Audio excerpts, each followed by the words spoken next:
मेरे college graduation के दिन एलिसिया ने मुझ पर 4,40,00,000 फेंके और मुझसे 3 साल की कॉन्ट्रैक्ट मैरिज अनुबंध विवाह में उसका पति बनने के लिए कहा। लेकिन उन 3 सालों ने मुझे हमारे बीच के समझौते को भुला दिया। आज आधी नींद में मैं उसके बिस्तर पर चढ़ गया, लेकिन उसने मुझे लात मारकर भगा दिया। और इसी तरह शरीर और आत्मा की यातनाओं से गुजरते हुए मैंने 2000 दिन और रातें बिताई। आज मैं बस अब और बर्दाश्त नहीं कर सका। एलिसिया, चलो तलाक ले लेते हैं। नाश्ते का खुशनुमा माहौल मेरे शब्दों के कारण पल भर में बर्फ की तरह ठंडा हो गया। क्या तुमने ये अच्छी तरह सोच लिया है? अगर तुम तलाक का प्रस्ताव दे रहे हो तो तुम्हें मुझे 4 मिलियन का मुआवजा देना होगा। अगर तुम मुझे 4 मिलियन नहीं दे सकते तो मैं तुम्हें जेल भेज दूंगी। एलिसिया के लहजे में धमकी की झलक थी। वो अभी तलाक नहीं चाहती थी। 3 सालों ने उसे लेंडर नाम के लड़के की आदत डाल दी थी। मैंने मुस्कुराकर सिर हिलाया। चलो तलाक लेते हैं। अगर हम उसके वापस आने तक इंतजार करेंगे तो ये अच्छा नहीं होगा। इन 3 सालों में मेरा ख्याल रखने के लिए तुम्हारा शुक्रिया। मैं 1 साल के भीतर तुम्हारे 4 मिलियन चुकाने का कोई रास्ता निकाल लूंगा। क्या तुम्हारे पास आज समय है? चलो आज दोपहर को ही तलाक की प्रक्रिया पूरी कर लेते हैं। उसके घमंडी स्वभाव ने एलिसिया को मुझे दूसरा मौका देने से रोक दिया और हमें दोपहर तक का इंतजार भी नहीं करना पड़ा। सिविल रजिस्ट्री कार्यालय खुलने के 10 मिनट के भीतर हम बाहर आ गए। एलिसिया ने गाड़ी चलाते हुए मेरी तरफ एक नजर भी नहीं देखा। दरवाजे के बाहर खड़े होकर मेरी आंखों में कड़वाहट भर गई। उसने अभी 200 मीटर भी गाड़ी नहीं चलाई थी कि एक फोन कॉल ने एलिसिया को सड़क के किनारे गाड़ी रोकने पर मजबूर कर दिया। कॉल कनेक्ट होते ही एक जानी पहचानी लेकिन अजीब सी आवाज आई। एलिसिया, कल रात उसने तुम्हारा फोन क्यों उठाया? मैं बहुत खुश था और तुम्हें बताना चाहता था कि मैं जल्द ही देश वापस आ रहा हूं, लेकिन मेरे बोलने के बाद उसने मुझे बताया कि उसे मैसेज मिल गया है। क्या ऐसा हो सकता है कि तुम दोनों पहले से ही थॉर्न? कृपया अपने दिमाग की गंदगी अपने तक ही रखो। मैंने कल रात अपना फोन पहली मंजिल पर छोड़ दिया था। क्या और कुछ है? मैं बहुत व्यस्त हूं। फोन के दूसरी तरफ किसी और औरत की आवाज सुनकर एलिसिया ने जल्दी से फोन काट दिया। उसे अचानक ऐसा लगा जैसे किसी ने उसका सिर दरवाजे में कुचल दिया हो, जो उसने कभी ऐसे व्यभिचारी आदमी को पसंद किया था। तलाक और थॉर्न से घिन आने के बीच एलिसिया का काम पर जाने का मूड पूरी तरह खराब हो गया। वाइस प्रेसिडेंट, जो बिना किसी कारण के कभी काम से छुट्टी नहीं लेती थी, आज चमत्कारी रूप से काम से गायब हो गई। पारिवारिक एस्टेट हवेली वापस लौटकर एलिसिया ने सीधे बेडरूम का दरवाजा खोला। विवियन, जो अभी तक बिस्तर से नहीं उठी थी, ने अपनी प्यारी बेटी को देखने के लिए सिर झुकाया, लेकिन अचानक उसे गले लगा लिया गया। माँ, लेंडर और मेरा तलाक हो गया है। एस्टेट में 11 बजे एलिसिया को मजबूरन सोफे पर बैठकर अपने माता पिता की पूछताछ का सामना करना पड़ा। सिलास एक ऐसा आदमी था जो अपने बच्चे को बहुत लाड़ प्यार करता था, लेकिन आज उसने अपनी बेटी का बचाव नहीं किया और अपनी प्यारी बच्ची को डांट खाने दिया। एलिसिया, तुम सच में नहीं जानती कि तुम्हारे लिए क्या अच्छा है। मैं इस बारे में बात भी नहीं करूंगी कि तुमने हमेशा लेंडर को कैसे परेशान किया है, लेकिन तुम उससे तलाक कैसे ले सकती हो? पिछले कुछ सालों में तुम्हारा करियर बहुत अच्छा चल रहा है, लेकिन तुम्हें क्या लगता है कि पर्दे के पीछे तुम्हारी मदद कौन कर रहा था? उन काम के प्रोजेक्ट्स में से कौन सा ऐसा था जो लेंडर ने तुम्हारे लिए आधी रात को नहीं किया? घर पर तुम्हारे खाने, पीने और रोजमर्रा की जरूरतों का ख्याल रखने ने लेंडर की सारी प्रतिभा को पूरी तरह से बर्बाद कर दिया है। वो हर दिन तुम्हारा नाश्ता और रात का खाना बनाता है, नहाने का पानी तैयार करता है और लेंडर तुम्हारे अंडरवियर भी धोता है। और मुझे आश्चर्य है कि पिछली बार किसने मुझसे कहा था कि घर पर एक आदमी का होना कितना अच्छा लगता है। अब तुम मुझे बता रही हो कि तुम्हारा तलाक हो गया है। लेंडर के 8 जन्मों की बुरी किस्मत रही होगी जो उसे तुम्हारे जैसी चीज से पाला पड़ा। डांट खाने के बाद एलिसिया अपना मुंह छिपा नहीं सकी। उसने सीना तानकर जवाब दिया, क्या मैं आपकी बेटी हूं या लेंडर है? मैं आपको बता दूं, लेंडर वो है जिसने तलाक मांगा, आपकी बेटी वो है जिसे डंप किया गया है। यह सुनकर सिलास ने तुरंत अपना आपा खो दिया। चिल्लाते हुए उसने अपना फोन निकाला, उस लड़के से पूछताछ करने के लिए तैयार। उसकी बेटी उस छोटे से बदमाश के लिए काफी अच्छी कैसे नहीं हो सकती? दुर्भाग्य से कॉल कनेक्ट होने से पहले विवियन ने गुस्से में चिल्लाकर उसे रुकने के लिए कहा। तुम्हारे पास लेंडर को कॉल करके सवाल करने की हिम्मत है? क्या तुम्हें डर नहीं है कि लेंडर तुम्हें बताएगा कि एलिसिया के दिल में कोई और आदमी है? क्या वो थॉर्न परिवार के उस छोटे बदमाश के वापस आने का इंतजार नहीं कर रही है? क्या तुम्हें लगता है कि मुझे नहीं पता, या तुम्हें लगता है कि लेंडर को नहीं पता? एलिसिया, मैं तुम्हें बता दूं, अगर तुमने उस थॉर्न बदमाश के साथ जुड़ने की हिम्मत की तो मैं तुम्हारे पास मौजूद सभी शेयर वापस ले लूंगी। फिर हम देखेंगे कि क्या वो थॉर्न बदमाश तुम्हें लात मारता है या नहीं। शेयर मेरे पिताजी के हैं। मेरे पिताजी से पूछो कि क्या वो उन्हें आपको देने की हिम्मत करते हैं। सिलास, क्या तुम लड़ना चाहते हो? चलो कुछ मिलिट्री मार्शल आर्ट्स का अभ्यास करते हैं। विवियन ने सिलास को घूरा। इस बार वो दृढ़ता से अपनी पत्नी के पक्ष में खड़ा रहा, एलिसिया को भौहें सिकोड़ते हुए देखा और धीरे से कहा, मैं तुम्हारी मां से सहमत हूं। मैं तुम्हें थॉर्न के साथ रहने की अनुमति नहीं दूंगा। एलिसिया ने अपना सिर उठाया, गुस्से भरी आंखों से अपने माता पिता को घूरा और अपने दांत पीसते हुए कहा, अभी ये लेंडर है जो आपकी बेटी को नहीं चाहता, मैं नहीं जो लेंडर को नहीं चाहती। थॉर्न ने कल रात मुझे ये कहने के लिए कॉल किया था कि वो देश वापस आ रहा है और वापस आते ही मुझसे शादी करना चाहता है। लेंडर ने फोन उठाया था। आज सुबह उसने तलाक मांगा। आप दोनों के मुझे लेक्चर देने का क्या मतलब है? अगर लेंडर इतना ही महान है तो जाओ लेंडर को ढूंढो। एलिसिया के विद्रोह का सामना करते हुए विवियन ने स्पष्ट रूप से इसे गंभीरता से नहीं लिया। उसने अपनी बेटी को एक मजाकिया नजर से देखा। क्या तुम्हें लगता है कि तुम्हारी मां के रूप में मैं तुम्हारी छोटी चालों को नहीं समझ सकती? थॉर्न वापस आ रहा है ना? कल से मैं तुम्हारा घर आधी कीमत पर बेच दूंगी। चूंकि तुम्हारा तलाक हो गया है, वापस घर आकर रहो। अगर तुमने रात के 9 बजे के बाद वापस आने की हिम्मत की तो मैं तुम्हारी टांगे तोड़ दूंगी। अब से तुम जिसे चाहो डेट कर सकती हो, सिवाय थॉर्न के। मैं आज नियम तय कर रही हूं और तुम आज कहीं नहीं जा रही हो। मैं अभी लेंडर को ढूंढने जा रही हूं और उससे पूछूंगी कि आखिर उसे तलाक क्यों चाहिए था। एलिसिया, बेहतर होगा कि तुम उम्मीद करो कि लेंडर मुझे सच न बताए। यह कहकर विवियन खड़ी हो गई और उसने सिलास को धमकी भरी नजर से देखा। अगर उसने एलिसिया को घर से बाहर जाने देने की हिम्मत की तो वो आगे के किसी भी अच्छे दिन को भूल सकता है। मिलिट्री बैकग्राउंड से आने के कारण विवियन ने कभी घुमा फिराकर बात नहीं की, न ही वो एलिसिया को प्यार से समझाने की कोशिश करेगी। वो सिलास का काम था। अगर वो सख्त नहीं होती तो इस परिवार में कोई भी इस लड़की को नियंत्रित नहीं कर पाता। विवियन वापस अपने कमरे में गई, एक प्रॉपर्टी डीड निकाली और एलिसिया को घूरा। अगर तुम नहीं चाहती कि मैं तुम्हारे दूसरे चाचा से कहकर तुम्हें गिरफ्तार करने के लिए फौज भेज दूं, तो बेहतर होगा कि तुम चुपचाप घर पर रहो। मैं आज घर बेचने जा रही हूं और फिर मैं लेंडर को ढूंढने जा रही हूं। जो चाहो करो, मुझे जरूर कूड़ेदान से उठाया गया होगा। जाओ अपने प्यारे बेटे लेंडर को ढूंढो। विवियन ने एलिसिया को नजरअंदाज किया, सामने का दरवाजा खोला और अकड़ते हुए बाहर निकल गई। इस बीच मुझे नहीं पता था कि कहां जाना है। मैं सड़कों पर भटक रहा था। अचानक मेरे हाथ में पुराना फोन बज उठा। स्क्रीन पर सास मदर इन लॉ शब्द देखकर मेरे माथे से तुरंत पसीना टपकने लगा। मैंने कांपते हुए फोन उठाया। हेलो, आप कैसी हैं?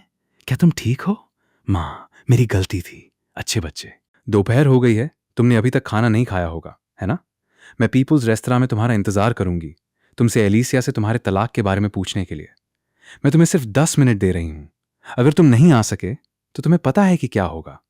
मुझे पता है, अगर मैं नहीं आ सका तो आप मुझे गिरफ्तार करने के लिए सेना भेज देंगी।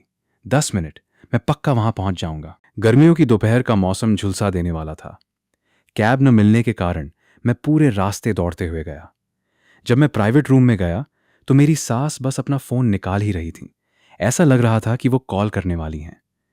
विवियन ने मुझे हाँफते हुए देखा और हल्के से सिर हिलाया। बुरा नहीं है। तलाक के बाद भी तुम अभी भी मुझे अपनी सास को गंभीरता से लेते हो। मुझे बताओ, तुमने एलिसिया से तलाक क्यों लिया? मुझे जवाब देने से पहले ध्यान से सोचना, नहीं तो मैं सच में तुम्हें खत्म कर दूंगी। ये देखकर मैं केवल झूठ ही बोल सकता था। मुझे उस मामले में एक समस्या है। मेरे बच्चे नहीं हो सकते। चलो अस्पताल चलते हैं। मैं अभी एलिसिया को बुलाती हूं और उसे हमारे साथ आने के लिए कहती हूं। मैं अपनी सास के सामने पूरी तरह असहाय था। मैं निश्चित रूप से अस्पताल नहीं जा सकता था। अगर उन्हें पता चल गया कि मैं झूठ बोल रहा हूं तो मैं सच में मारा जाऊंगा। मैंने आह भरी, कुर्सी पर बैठ गया और धीरे से कहा, एलिसिया और मेरी शादी सिर्फ एक सौदा थी। जब मैं परेशानी में था तो मेरी मां को सर्जरी की फीस के लिए 4 लाख की जरूरत थी। मेरे पास एलिसिया से मुझे बचाने की भीख मांगने के अलावा कोई और चारा नहीं था। हमारी शादी इसलिए हुई क्योंकि उसके पास मेरे खिलाफ एक कमजोरी थी और मैंने आप दोनों से निपटने में उसकी मदद की। अब जबकि कॉन्ट्रैक्ट का समय पूरा हो गया है, मैं एलिसिया को और नहीं रोक सकता। मेरे पास कोई विकल्प नहीं था।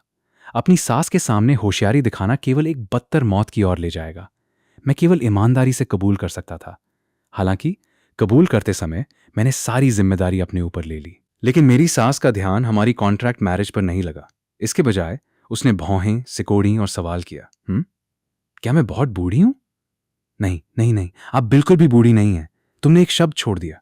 मां, आप बिल्कुल भी बूढ़ी नहीं हैं। हे, जब हम बाहर जाते हैं तो लोग हमेशा कहते हैं कि आप और एलिसिया बहनें लगती हैं।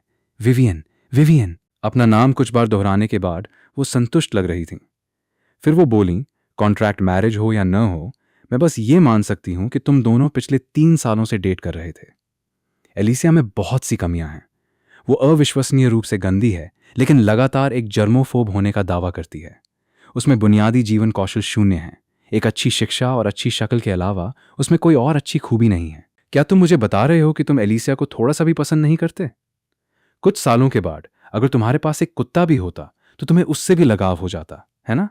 मैं ये नहीं कह रही कि तुम कुत्ते हो, मैं एलिसिया के बारे में बात कर रही हूं। मेरी खूंखार सांस ने मेरे माथे का पसीना रुकने ही नहीं दिया।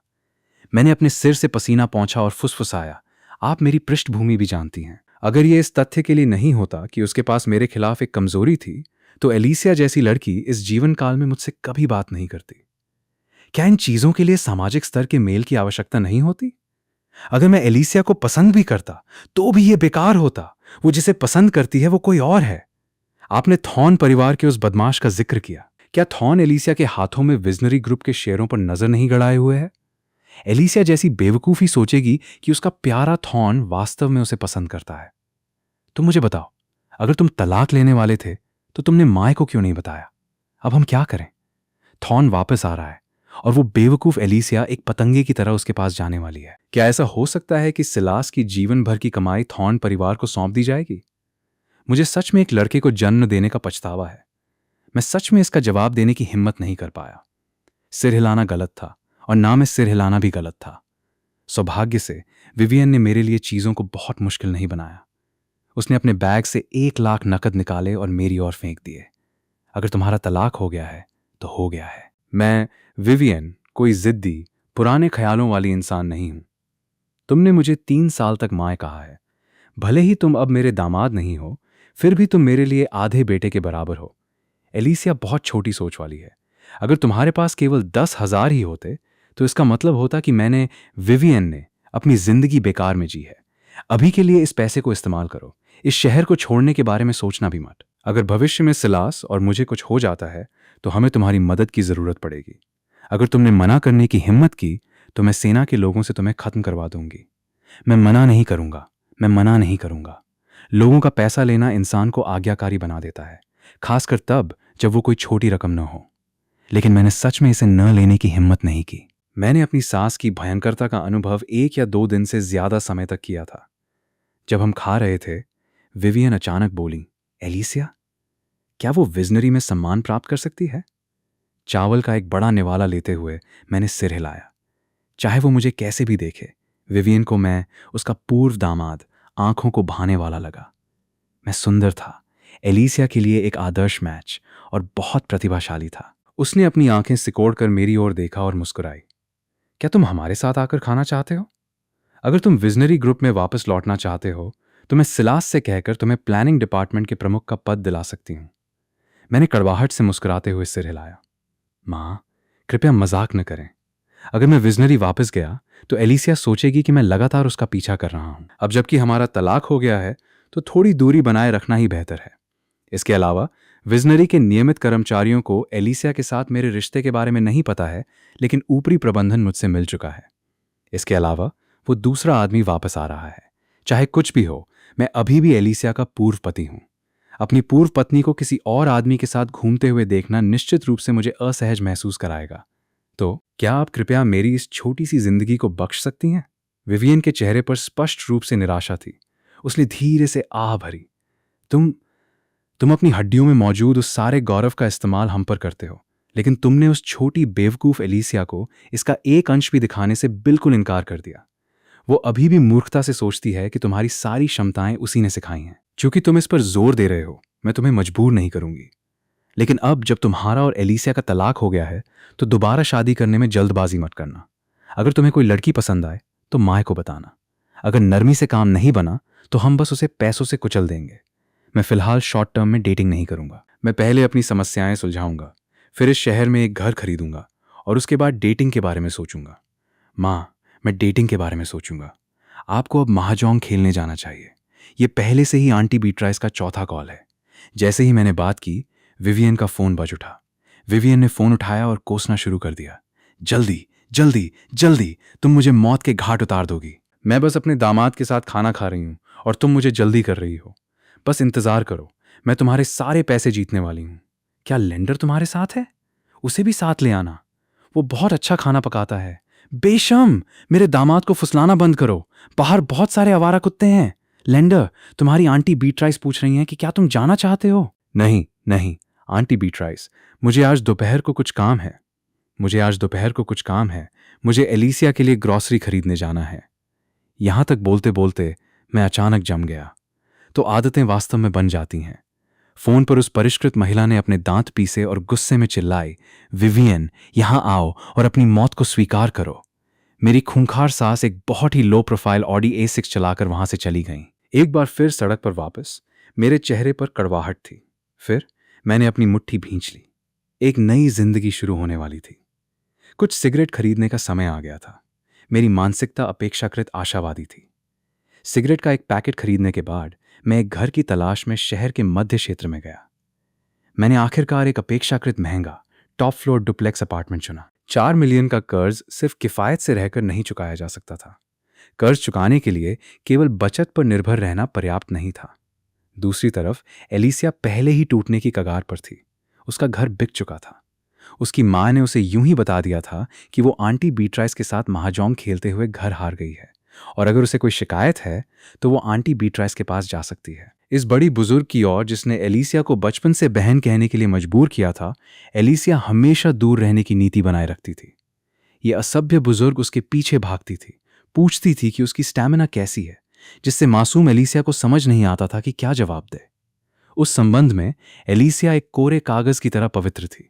अभी एलिसिया अपने बिस्तर के सामने स्तब्ध बैठी थी। क्या वो वास्तव में थॉर्न को पसंद करती थी, या उसने बस उसे एक आध्यात्मिक स्तंभ के रूप में माना था? वो कई सालों से विदेश में थी और समय ने वास्तव में सब कुछ धुंधला कर दिया था। जब उनकी नई नई शादी हुई थी तो एक विदेशी कॉल देर रात तक चलती थी। जैसे जैसे समय बीता, देर रात सिकुड़कर 1 घंटे की रह गई। अंततः कॉल सिर्फ इसलिए खत्म हो जाती थी क्योंकि मैं चिल्लाता था कि खाने का समय हो गया है। मैं महीने के उसके सबसे कठिन दिनों के दौरान उसके लिए फिश हेड और टोफू सूप या शायद पॉर्क रिब सूप पकाने के लिए जल्दी उठता था।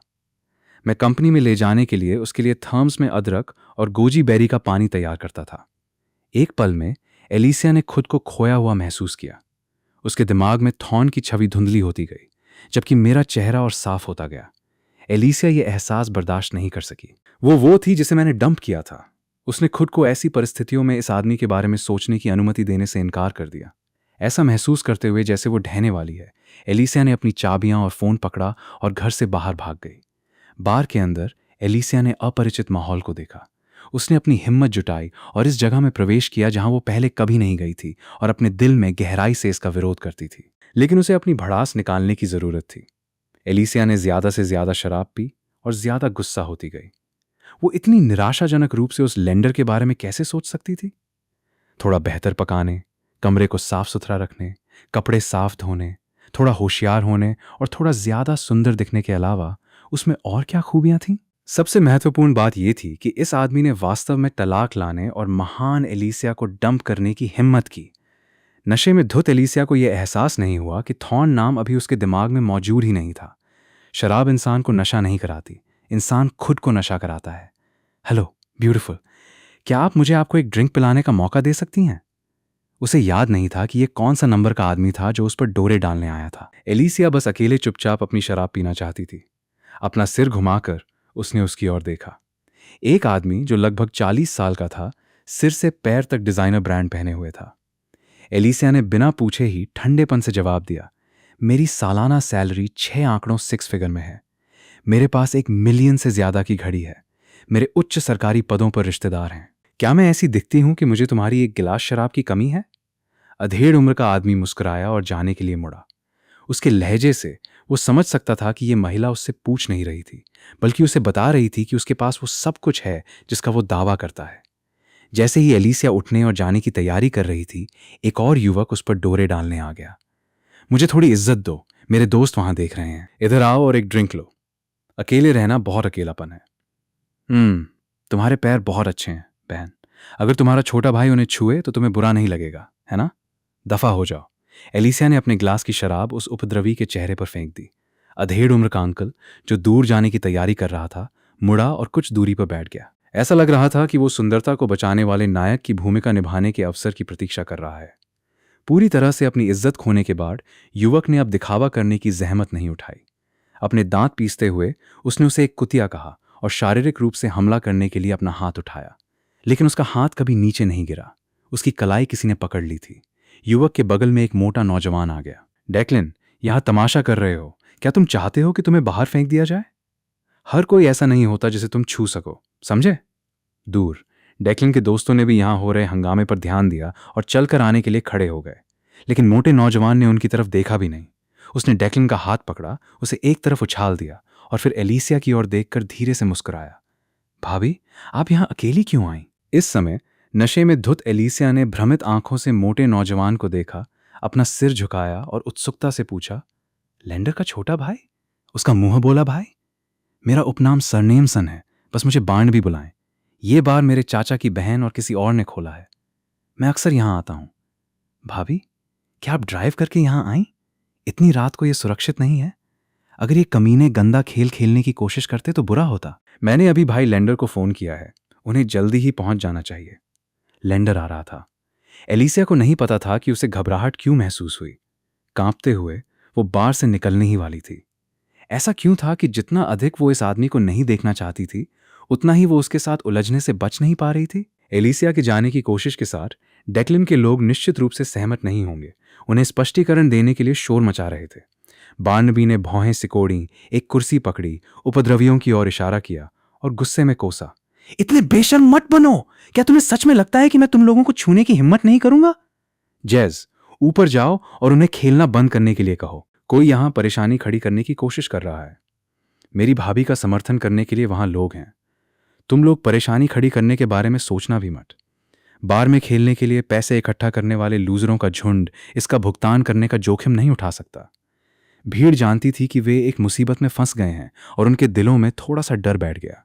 वे अपमानित होकर खिसक गए। अधेड़ उम्र का अंकल जो दूर था, नायक की भूमिका निभाने का कोई अवसर न देखकर कुछ निराश महसूस कर रहा था, लेकिन उसने जाने में जल्दबाजी नहीं की। वो देखना चाहता था कि इस लिली का आदमी कौन है। जैसे ही एलिसिया लड़खड़ाई और बार से बाहर निकलने ही वाली थी, वो सीधे किसी ऐसे व्यक्ति से टकरा गई जो अंदर आने की कोशिश कर रहा था। एक प्रिंसेस कैरी राजकुमारी की तरह गोद में उठाना के साथ एलिसिया को किसी की बाहों में समेट लिया गया। बार्नबी मजाक में मुस्कुराया, मुड़ा और बार से चला गया। देखने वाले भी समझ गए कि महिला का आदमी आ गया था। तुम शराब पीने के बाद ड्राइव करके आई? अगर बार्नबी ने तुम पर ध्यान नहीं दिया होता तो क्या तुम बस ड्राइव करके वापस जाने वाली थी? और ऐसी जगह पर आना? अगर बार्नबी आज यहां नहीं होता तो क्या तुमने सोचा कि तुम्हारे साथ क्या होता? तुम्हारे लिए अपना चेहरा छिपाना बेकार है। मेरी बाहों में एक प्रिंसेस होल्ड में उठाई गई। एलिसिया ने अपने दोनों हाथों से अपना चेहरा ढक लिया। वो नहीं चाहती थी कि मैं देखूं कि वो कैसी दिख रही थी। मैंने उससे और कुछ कहने की जहमत नहीं उठाई, मुड़कर बार से बाहर निकल गया। हालांकि जैसे ही हमने दरवाजे से बाहर कदम रखा, हवा एलिसिया से टकराई और उसने मुझ पर उल्टी कर दी। उस पल में मैं टूटने की कगार पर था। अपने दांत पीसते हुए मैंने गुस्से में कहा, मुझे सच में तुम्हें अभी माँ के पास ले जाना चाहिए, उन्हें यह बताने के लिए कि जैसे ही हमारा तलाक हुआ तुम शराब पीने के लिए बार में आ गईं। मुझे कार की चाबियां दो। एलिसिया ने मुझे मदहोशी से देखा, संघर्ष करते हुए चिल्लाई, वो मेरी माँ है, तुम्हारी माँ नहीं। तुम मुझे वापस मेरी माँ के घर ले चलो। मेरे पास अपने घर की चाबियां नहीं हैं। एलिसिया, क्या तुम्हारा बिल्कुल भी घर जाने का प्लान नहीं था? मुझे सच में गुस्सा आने लगा था। एलिसिया मेरी बाहों में ऐसे छिप गई जैसे कोई बच्चा जिसने कोई गलती की हो। कुछ ही देर बाद मैंने सिसकने की आवाज सुनी। लेंडर, मेरे पास अब घर नहीं है। मेरी माँ ने मेरा घर बेच दिया। कोई विकल्प न बचने पर मैं उसे केवल उस अपार्टमेंट में वापस ले जा सकता था जिसे मैंने अभी किराए पर लिया था। उसे ऊपर ले जाते हुए पूरी रात सोफे पर सोने के बाद मैं उठा तो मेरा पूरा शरीर दर्द कर रहा था। मुझे और भी ज्यादा दुख इस बात का था कि जिस बिस्तर का मैंने अभी तक इस्तेमाल भी नहीं किया था, उस पर किसी और ने कब्जा कर लिया था। मैं अपने फोन की आवाज से जागा। इससे पहले कि पूरी तरह से रोशनी हो पाती, एलिसिया का फोन लगातार बज रहा था। नींद में फोन पकड़कर और कॉल का जवाब देते ही मेरा सामना विवियन की बौद्ध शेर की दहाड़ और स्नेही अभिवादन से हुआ। बस तुम्हारे वापस आने का इंतजार करो, छोटे बदमाश, मैं तुम्हें चीर कर रख दूंगी। मैंने तुम्हें अभी कहा था कि पूरी रात बाहर मत रहना और तुमने पहले ही दिन नियम तोड़ दिया। विवियन की उग्र दहाड़ खत्म होने तक सुनते हुए मैंने फुसफुसाया, माँ, मैं लेंडर बोल रहा हूं। एलिसिया मेरे साथ है। कॉल तुरंत काट दी गई। मैं अपने हाथ में फ़ोन को खाली नज़र से देखता रहा। फिर एक टेक्स्ट मैसेज आया, बूढ़ा सिलास और मैं यात्रा पर गए हैं। एलिसिया को अपने साथ रहने दो, मुझे तसल्ली है। अगर उसने मुझे फ़ोन करने की हिम्मत की तो उसे मेरी मिलिट्री मार्शल आर्ट्स का स्वाद चखना पड़ेगा। मैं खाली नज़र से फ़ोन को घूरता रहा। मेरी सास एलिसिया को लेकर बिल्कुल भी चिंतित नहीं थी। वैसे भी चिंता करने की कोई बात नहीं लगती थी, ये देखते हुए कि हम 3 साल तक साथ रहे थे। जब मैं भ्रमित महसूस कर रहा था, एलिसिया चुपचाप मेरे पीछे आ गई। मेरा फ़ोन चेक कर रहे हो? जब हमारा तलाक नहीं हुआ था तब मैंने तुम्हें मेरा फ़ोन चेक करते हुए नहीं देखा। जब मैं थॉर्न से फ़ोन पर बात कर रही थी तब तुमने भी नहीं पूछा। तलाक के बाद तुम मेरा फ़ोन चेक करना क्यों शुरू कर रहे हो? क्या तुम चाहते हो कि मैं तुम्हारी मदद करूं? मैंने अपना सिर घुमाकर एलिसिया को देखा, जिसका चेहरा धुला हुआ भी नहीं था। अपनी आंखें बंद करके मैंने एक गहरी सांस ली। एलिसिया, अगर तुमने कभी दोबारा शराब पीने की हिम्मत की तो मैं पक्का माँ को बता दूंगा। मुझे भूख लगी है। एलिसिया ने जानबूझकर शराब पीने के विषय को टाल दिया। उसने अपना फ़ोन पकड़ा और ठीक मेरे सामने अपनी ब्लैकलिस्ट खोली। थॉर्न का नंबर प्रमुखता से अंदर दिखाई दे रहा था। फिर उसने फ़ोन को सोफे पर फेंक दिया, खड़ी हुई और नहाने धोने के लिए बाथरूम की ओर चली गई। एलिसिया की पीठ को देखते हुए मुझे बहुत अजीब लगा। हमारा तलाक हुए 1 दिन से भी कम समय हुआ था और अब हम फिर से साथ रह रहे थे। बाथरूम से आ रही गुनगुनाने की आवाज़ सुनते हुए मैं खड़ा हुआ और रसोई की ओर चल दिया। खाना बनाते हुए मैं बैठा और अपना नाश्ता किया और अपनी सास का संदेश उसे सुनाया। माँ और सिलास यात्रा पर गए हैं। उन्होंने कहा कि वे घर की चाबियां अपने साथ ले गए हैं। माँ ने तुम्हें मेरे साथ रहने के लिए कहा है। मुझे कोई आपत्ति नहीं है। ऐसा नहीं है कि हम पहले साथ नहीं रहे हैं। लेंडर, जल्दी करो, मुझे आज काम पर जाना है। ये बेशर्म बातें सुनकर मैं लगभग एक पैन पकड़कर बाथरूम में एलिसिया से मौत की लड़ाई लड़ने जाने वाला था। ये कैसी स्थिति थी? हमारा तलाक हो गया, कॉन्ट्रैक्ट टूट गया, मुझ पर 4 मिलियन के कर्ज का बोझ आ गया और फिर हम फिर से साथ रह रहे थे। मेरी अंदर की आवाज ने मुझे विरोध करने के लिए कहा। मैंने एक गहरी सांस ली। तुम जल्दी से नहा धो लो, मुझे भी नहाकर बाहर जाना है। मुझे आज एक नई नौकरी के लिए इंटरव्यू देना है। जैसे ही मैंने ये कहा, एलिसिया ने अपना आधा सिर बाथरूम से बाहर निकाला, भ्रम में पूछती हुई, लेंडर, जब तुम कल रात वापस आए तो तुमने मेरे कपड़े भी साफ धो दिए। तुम काम पर क्यों नहीं जाते और इसके बजाय मेरी नैनी बन जाओ? नहीं, अपनी पूर्व पत्नी को उसके पुराने प्रेमी के साथ उलझते हुए देखना। भले ही हमारी शादी सिर्फ एक अनुबंध थी, मुझे एक आदमी के रूप में कुछ गरिमा की आवश्यकता थी, है ना? पुराना प्रेमी? क्या तुम थॉर्न के बारे में बात कर रहे हो? लेंडर, तुम जल रहे हो, है ना? लेंडर, क्या तुम मुझे पसंद करते हो? मैं कुछ नहीं बोला। एलिसिया सवाल दबाती रही। असहाय महसूस करते हुए मैंने अपना नाश्ता उठाया और रसोई से निकल गया। लेंडर, जब तक तुम कहोगे कि तुम जल रहे हो, मैं थॉर्न को नहीं चुनूंगी। मैं जल रहा हूं, लेकिन अभी तुम्हें नाश्ता करने की जरूरत है, समझी? और मेरे लिए एक और बहुत ही दुर्भाग्यपूर्ण बात यह है कि मुझे फिर से तुम्हारी दिनचर्या का ध्यान रखना शुरू करना होगा। ये तुम्हारे लिए सम्मान की बात है। लेंडर, तुम्हें नहीं पता, कल रात बार में बहुत से लोगों ने मुझ पर डोरे डाले थे। खाओ। हम दोनों एक बहुत महत्वपूर्ण चीज पर ध्यान देने में विफल रहे। तलाक के बाद हमारी बातचीत का तरीका बदल गया था। मैं अब एलिसिया के अधीन और सम्मानित नहीं था और एलिसिया अब मेरे साथ नैनी की तरह व्यवहार नहीं करती थी।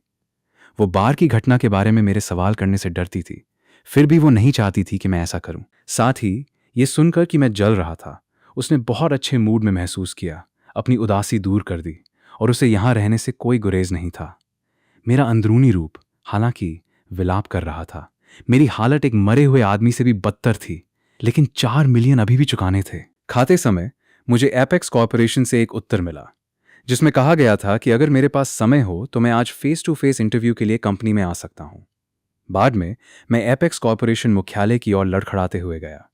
जैसे ही मैं इस नई चुनौती को गले लगाने के लिए एक लंबा कदम आगे बढ़ा रहा था, एक चमकदार लाल फोर्ड रैप्टर तेजी से गुजरी, मेरे नाक के सिरे को छूती हुई। मेरे अंदर जो भी आत्मविश्वास था वो पल भर में गायब हो गया। डर के मारे मेरी जान निकल गई। जब तक मेरे होश ठिकाने आए, रैप्टर पहले ही दूर खड़ी हो चुकी थी। एक महिला कार से बाहर निकली। उसने एक काली तंग स्कर्ट और लगभग 7 या 8 सेंटीमीटर ऊंची हील्स पहन रखी थी। महिला का फिगर अविश्वसनीय रूप से हॉट था और उसने बोल्ड कपड़े पहने थे, लेकिन मेरी आंखों में ये लड़की एक हत्यारी थी जिसने मुझे लगभग मार ही डाला था। इससे पहले कि मैं जाकर उससे बहस कर पाता, वो हॉट फिगर वाली महिला दौड़ते हुए गई और एपेक्स कॉर्पोरेशन के दरवाजों के अंदर गायब हो गई। मैंने अपनी ठुड्डी रगड़ते हुए खुद से बुदबुदाया, वो लड़की अच्छी इंसान नहीं लगती। एपेक्स कॉर्पोरेशन मानव संसाधन एचआर इंटरव्यू कार्यालय के अंदर मैं 3 इंटरव्यूअर्स, 2 पुरुष और 1 महिला का सामना करते हुए कुर्सी पर बैठा था। यह एहसास मुझे पुलिस स्टेशन में पूछताछ किए जाने वाले दृश्यों की याद दिला रहा था। बीच में बैठी महिला इंटरव्यूअर ने पहले बात की। कृपया पहले अपना परिचय दें। मेरा उपनाम सरनेम क्लेयर है। मैं एचआर मैनेजर हूं। मैं आपको बेहतर ढंग से समझने के लिए आपसे सवाल पूछूंगी। ये दोनों आपके उत्तरों और अनुभव का मूल्यांकन करेंगे ताकि अंतिम निर्णय लिया जा सके कि आप और कंपनी सहयोग तक पहुंच सकते हैं या नहीं। एपेक्स कॉर्पोरेशन में सभी कर्मचारी और कंपनी पूरी तरह से एक सहयोगात्मक संबंध में है। कोई रोजगार गुलामी जैसा नहीं है। इसके अलावा अन्य समूहों की तुलना में एपेक्स थोड़ा अधिक मानवीय है। अब मुझे पहले आपको कंपनी के सिस्टम से परिचित कराने दें और आप विचार कर सकते हैं कि इंटरव्यू के साथ आगे बढ़ना है या नहीं। मैनेजर क्लेयर के हाव भाव बहुत सौम्य थे और उनके शब्दों में कोई अहंकार नहीं था। इसने मुझे बहुत सहज महसूस कराया। कंपनी के सिस्टम को समझने के बाद मैंने कहा कि मैं उन्हें स्वीकार कर सकता हूं। मैनेजर क्लेयर ने अपनी आंखें सिकोड़ी और मुस्कुराई। विजनरी ग्रुप की तुलना में हमारा एपेक्स अपने कर्मचारियों के साथ अधिक मानवता से पेश आता है। काम पर आना किसी दास अनुबंध स्लेव कॉन्ट्रैक्ट पर हस्ताक्षर करने जैसा नहीं है। अब मैं आपसे सवाल पूछने जा रही हूं। जिस तरह आप हमसे संतुष्ट हैं, हमें भी आपसे संतुष्ट होने की आवश्यकता है। पहले कृपया अपना परिचय दें। मैंने एक मुस्कान बिखेरी और धीरे से कहा, लेंडर, 25 वर्ष, तलाकशुदा। मेरे पास विजनरी ग्रुप के प्लानिंग डिपार्टमेंट में काम करने का 3 साल का अनुभव है। मैंने कुछ छोटे प्रोजेक्ट्स की योजना बनाई है और एपेक्स ग्रुप के लिए भी प्लानिंग में भाग लिया है। मेरी शैक्षणिक योग्यता केवल हाई स्कूल है। कॉलेज के पहले वर्ष के दौरान मेरे परिवार में एक दुर्घटना हो गई थी, इसलिए मैंने पढ़ाई छोड़ दी। क्या मैं आपके तलाक का कारण पूछने की स्वतंत्रता ले सकती हूँ? मेरी पूर्व पत्नी की तुलना में पारिवारिक पृष्ठभूमि में बहुत बड़ा अंतर। मैं उसे पीछे नहीं खींचना चाहता था। अगर आपको अभी ग्लैमर वर्ल्ड का मुकाबला करने के लिए कोई योजना बनाने को कहा जाए तो आप किस दृष्टिकोण से शुरुआत करेंगे? मुझे नहीं लगता कि ग्लैमर वर्ल्ड को निशाना बनाने की कोई ज़रूरत है।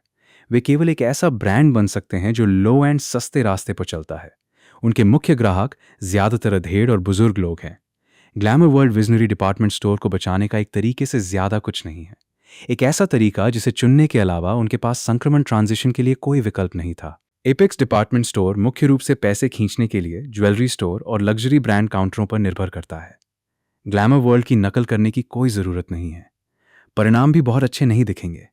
आखिरी सवाल, आपने विजनरी ग्रुप क्यों छोड़ा? क्या यह घर से बहुत दूर था एक वैध कारण है? ठीक है, हम कल शाम तक आपको एक जवाब दे देंगे। हम मिस्टर लेंडर के साथ सहयोग करने की आशा करते हैं। कमरे से बाहर निकलते हुए मैं अभी भी भ्रम की स्थिति में था। जैसे ही मैं दरवाजे से बाहर कदम रखने वाला था, मैंने अचानक पीछे मुड़कर एक सवाल पूछा। वो रैप्टर जो नीचे खड़ी है, क्या वो कंपनी का वाहन है? जैसे ही यह सवाल पूछा गया, तीनों इंटरव्यूअर्स के चेहरे थोड़े अजीब हो गए। मैनेजर क्लेयर खड़ी हुई और अजीब तरह से बोली, मिस्टर लेंडर, आपको चोट तो नहीं लगी है ना? वो कार कंपनी की ही है। ये बस। मैं समझ गया। जब मैं उस कार के मालिक को देखूंगा तो मैं उसके चेहरे पर 2 थप्पड़ जड़ दूंगा। खुरदरा होने के लिए मुझे दोष न दें। उसने 8 सेंटीमीटर की हाई हील्स पहन रखी थी और मुझे लगभग हवा में उड़ा ही दिया था। मैं चला गया। उन तीनों इंटरव्यूअर्स को निराशा में एक दूसरे को घूरते हुए छोड़ दिया, अनिश्चित कि क्या उन्हें उस आखिरी वाक्य को रिकॉर्ड करना चाहिए। यह निश्चित रूप से हाई हील्स में गाड़ी चलाने का उसका पहला मौका नहीं था और कंपनी में हर कोई जानता था कि 9 बजे के आसपास प्लाजा को पार नहीं करना चाहिए। आप बिल्कुल भी ध्यान भटका नहीं सकते थे। आपको पैदल रास्तों पर चलना पड़ता था। मैनेजर क्लेयर ने आह भरी। मुझे उसके बारे में काफी अच्छा लग रहा है। हम उसे ट्रायल रन के लिए रख सकते हैं। वैसे भी कंपनी का 1 महीने का प्रोबेशन पीरियड है और अनुबंध में यह उल्लेख किया जाएगा कि उसे उस महीने के भीतर बिना किसी कारण के बर्खास्त किया जा सकता है। जहां तक उसके लगभग टक्कर लगने की बात है, तो बस इसे हमारी बड़ी लेडी का स्वागत, उपहार, वेलकमिंग गिफ्ट समझें। आखिरकार हमने भी इसका अनुभव किया है। ये पहले से ही एपेक्स कॉर्पोरेशन की एक परंपरा बन चुकी है। एलिवेटर का इंतजार करते हुए मेरा दिमाग अभी भी डर से भरा हुआ था। मुझे ये भी लगा कि क्या ये तलाक का कर्म परिणाम है।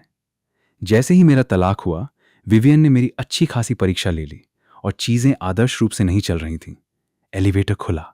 अजीब विचारों से भरे सिर के साथ मैंने बस एक कदम बाहर निकाला ही था कि मुझे अपनी छाती पर कुछ कोमलता महसूस हुई। इससे पहले कि मैं साफ तौर पर देख पाता कि मेरे सामने क्या है, मुझे पेट पर एक जोरदार मुक्का लगा। फिर एक तीखी, गुस्से वाली गाली मेरे कानों में चुभी। क्या तुम बिना आंखों के चल रहे हो? मेरा फायदा उठा रहे हो? क्या तुम मरना चाहते हो? आवाज पूरी होने से पहले ही किसी ने मेरे बाल पकड़ लिए। अभी अभी मुक्का खाने और अब बाल खींचे जाने के कारण मैं आग बबूला हो गया। मैंने हाथ बढ़ाया और उस औरत के बाल वापस पकड़ लिए। औरत की एक चीख निकल गई और उसकी हाई हील्स मेरे जूतों पर बेरहमी से कुचल पड़ी। फिर दर्द से मेरी चीख निकल गई। अब मैंने स्पष्ट रूप से देख लिया था कि मेरे सामने कौन था। ये वही महिला थी जिसने मुझे नीचे लगभग कुचल ही दिया था। मुझे बताओ कि तुम किस डिपार्टमेंट से हो? मैं तुम्हें अभी नौकरी से निकाल रही हूं, मुझे छोड़ो। जैसे ही उसने बात की, महिला की पकड़ और भी सख्त हो गई। खुद को एक सभ्य आदमी, जेंटलमैन न मानते हुए मैंने भी कोई दया नहीं दिखाई। अपने दांत पीसते हुए मैंने गुस्से में कहा, मैं तुम्हारी कंपनी से नहीं हूं। नीचे तुमने मुझे लगभग टक्कर मार दी थी और मैं बस यही सोच रहा था कि तुम्हें कहां ढूंढा जाए। हंगामे ने भीड़ को आकर्षित कर लिया। इंटरव्यू के प्रभारी 3 लोग भी भाग कर आए क्योंकि ये 2 आवाजें उनके लिए बहुत परिचित थीं। जब एचआर मैनेजर क्लेयर ने अपने सामने का दृश्य देखा तो वो पल भर में स्तब्ध रह गई। लेंडर, जल्दी छोड़ो। प्रेसिडेंट कैलिस्टा, आप भी छोड़ दें। छोड़ो, कर्मचारी सब देख रहे हैं। लेंडर, तुम पहले छोड़ो। प्रेसिडेंट कैलिस्टा एक लड़की है। भौहें सिकोड़ते हुए मैंने उसका हाथ छोड़ दिया। अप्रत्याशित रूप से इस महिला ने न केवल छोड़ा नहीं, बल्कि उसने वास्तव में अपना मुंह खोला और मेरी गर्दन पर काटने का लक्ष्य रखा। यह देखकर मैनेजर क्लेयर ने जल्दबाजी में हस्तक्षेप किया और उसे समझाया। अंततः प्रेसिडेंट कैलिस्टा को छोड़ने के लिए मना ही लिया। इस समय हम दोनों अस्त व्यस्त थे और एक दूसरे को गुस्से से घूर रहे थे। कैलिस्टा झुकी, अपना जूता उतारकर मुझ पर फेंकने की तैयारी कर रही थी। मैनेजर क्लेयर ने उसे रोकने के लिए प्रेसिडेंट कैलिस्टा को जल्दी से गले लगा लिया। फिर मुझे पहले जाने का इशारा किया, ये कहते हुए कि वो प्रेसिडेंट कैलिस्टा की ओर से माफी मांगने के लिए मुझे बाद में कॉल करेगी। मैंने ठंडी सांस छोड़ी और एलिवेटर में चला गया। क्या बुरी किस्मत है। कैलिस्टा ने अपने बाल सीधे किए और धीरे से पूछा, मैनेजर क्लेयर, आप इस व्यक्ति को जानती हैं? मैनेजर क्लेयर ने कैलिस्टा की स्कर्ट को ठीक करने में मदद की और धीरे से जवाब दिया, प्रेसिडेंट कैलिस्टा, वो आज एक इंटरव्यू के लिए आया था। नीचे अभी अभी वो लगभग आपसे टकरा ही गया था। मुझे पता है, सुंदर लड़कों को देखकर मुझे बस चिढ़ होती है। मैं केवल देख सकती हूं लेकिन उन्हें खा नहीं सकती। अगर मैं उसे हवा में न उड़ा दूं तो उसे आसपास रखने का क्या मतलब है? इंटरव्यू ले रहे हो, उसे कल काम पर आने के लिए कहो। मेरे बाल पकड़ना और मेरा फायदा उठाना, देखते हैं मैं तुम्हारे साथ कैसे खेलती हूं। यह कहकर कैलिस्टा चली गई। जाते समय उसने अपनी स्कर्ट उठाई और उसके नीचे पहने सेफ्टी शॉर्ट्स को खींचा। भीड़ गुस्से में थी लेकिन बोलने की हिम्मत नहीं कर पाई।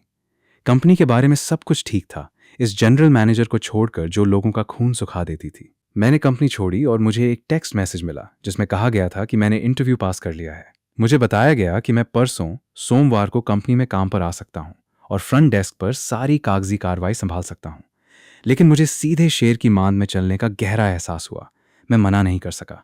एपेक्स कॉर्पोरेशन में जाना मेरी योजना का पहला और सबसे महत्वपूर्ण कदम था। केवल यहां मैं अपनी प्रतिभा दिखाने का मौका पा सकता था। एलिसिया के साथ रहने के 3 सालों ने महिलाओं के बारे में मेरे सभी सुंदर भ्रमों को तोड़ दिया था।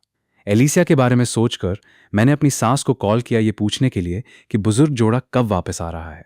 कॉल कनेक्ट हुई और बैकग्राउंड में महाजोंग मशीन की आवाज सुनकर मुझे लगा कि मेरा ब्लड प्रेशर बढ़ गया है।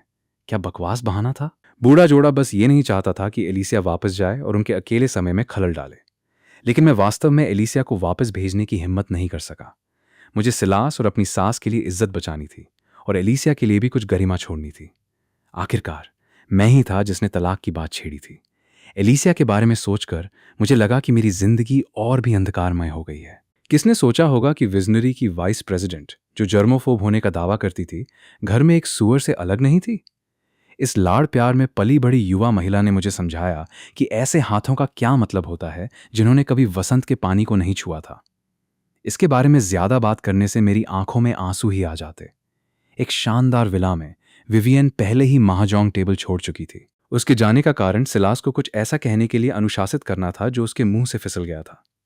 कैजुअल कपड़े पहने हुए सिलास ने भौहें सिकोड़ी, सालों से उस पर अत्याचार करने वाली अपनी पत्नी की ओर नाराजगी से देखा और आह भरी। मुझे बताओ, क्या हमारा ऐसा करना सच में ठीक है? क्या कुछ होगा? विवियन ने एक संतरा छीलकर सिलास को दिया और भौहें सिकोड़ी। इन दोनों बच्चों के बीच बहुत सारे उतार चढ़ाव हैं। मैंने काफी हद तक सामान्य स्थिति का पता लगा लिया है। इसके अलावा क्या उस छोटी कृतघ्न ने कभी हमें यह कहने के लिए कॉल किया है कि वो घर आना चाहती है?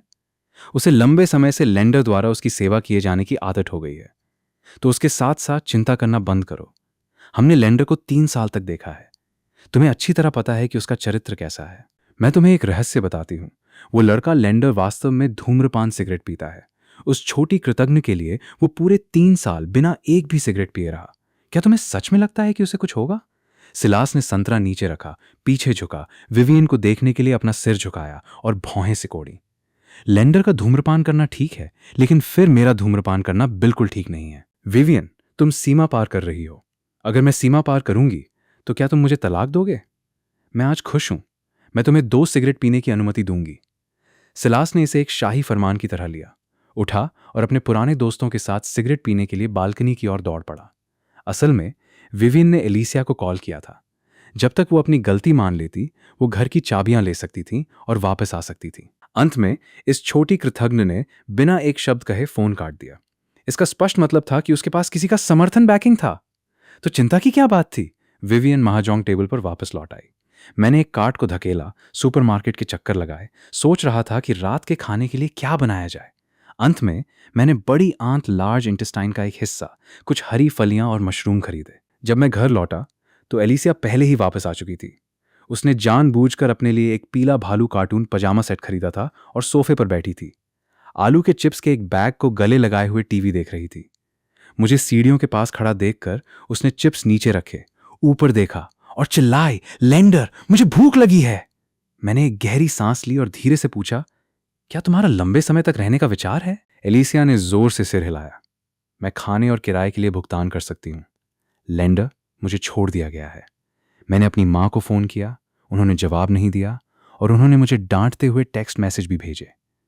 मुझे टेक्स्ट मैसेज देखने दो, उन्हें डिलीट कर दिया। क्या तुम इस मौके का फायदा उठाकर मेरा फोन चेक करने की कोशिश कर रहे हो? लो, देखो देखो, मैं बाथरूम जा रही हूं। एलिसिया ने बहुत हंगामा किया। थॉर्न सच में ब्लैकलिस्ट में था। इसका कोई विशेष कारण नहीं था।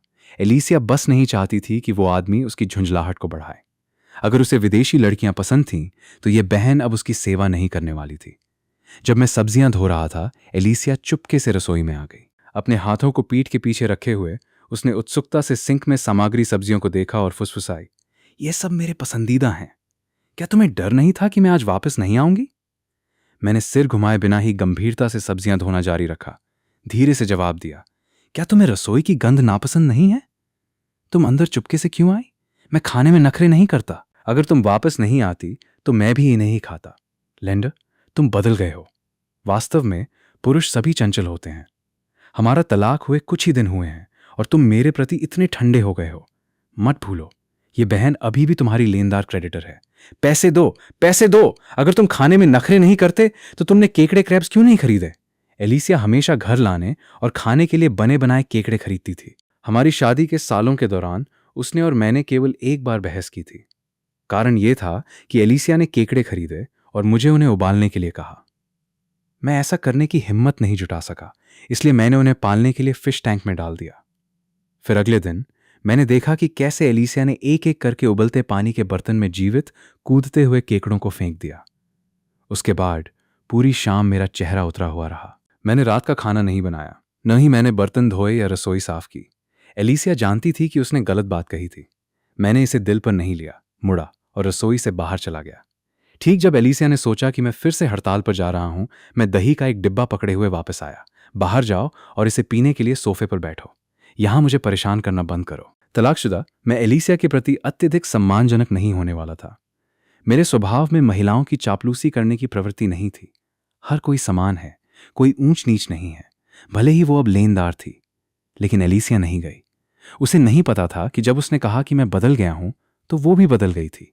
शायद हम दोनों के बीच का रिश्ता बदल गया था। हम अब पति पत्नी नहीं थे। बड़ी आंतें, लार्ज इंटेस्टाइन्स अधिक मिर्च डालने पर बेहतर स्वाद देती हैं। क्या तुम भूल गई हो कि रात के 2 बजे जब तुम बिस्तर में दर्द से लगभग मर ही रही थी और हमने आधी रात अस्पताल में करवटें बदलते हुए बिताई थी? वो हमारी शादी के दूसरे वर्ष के दौरान की बात है।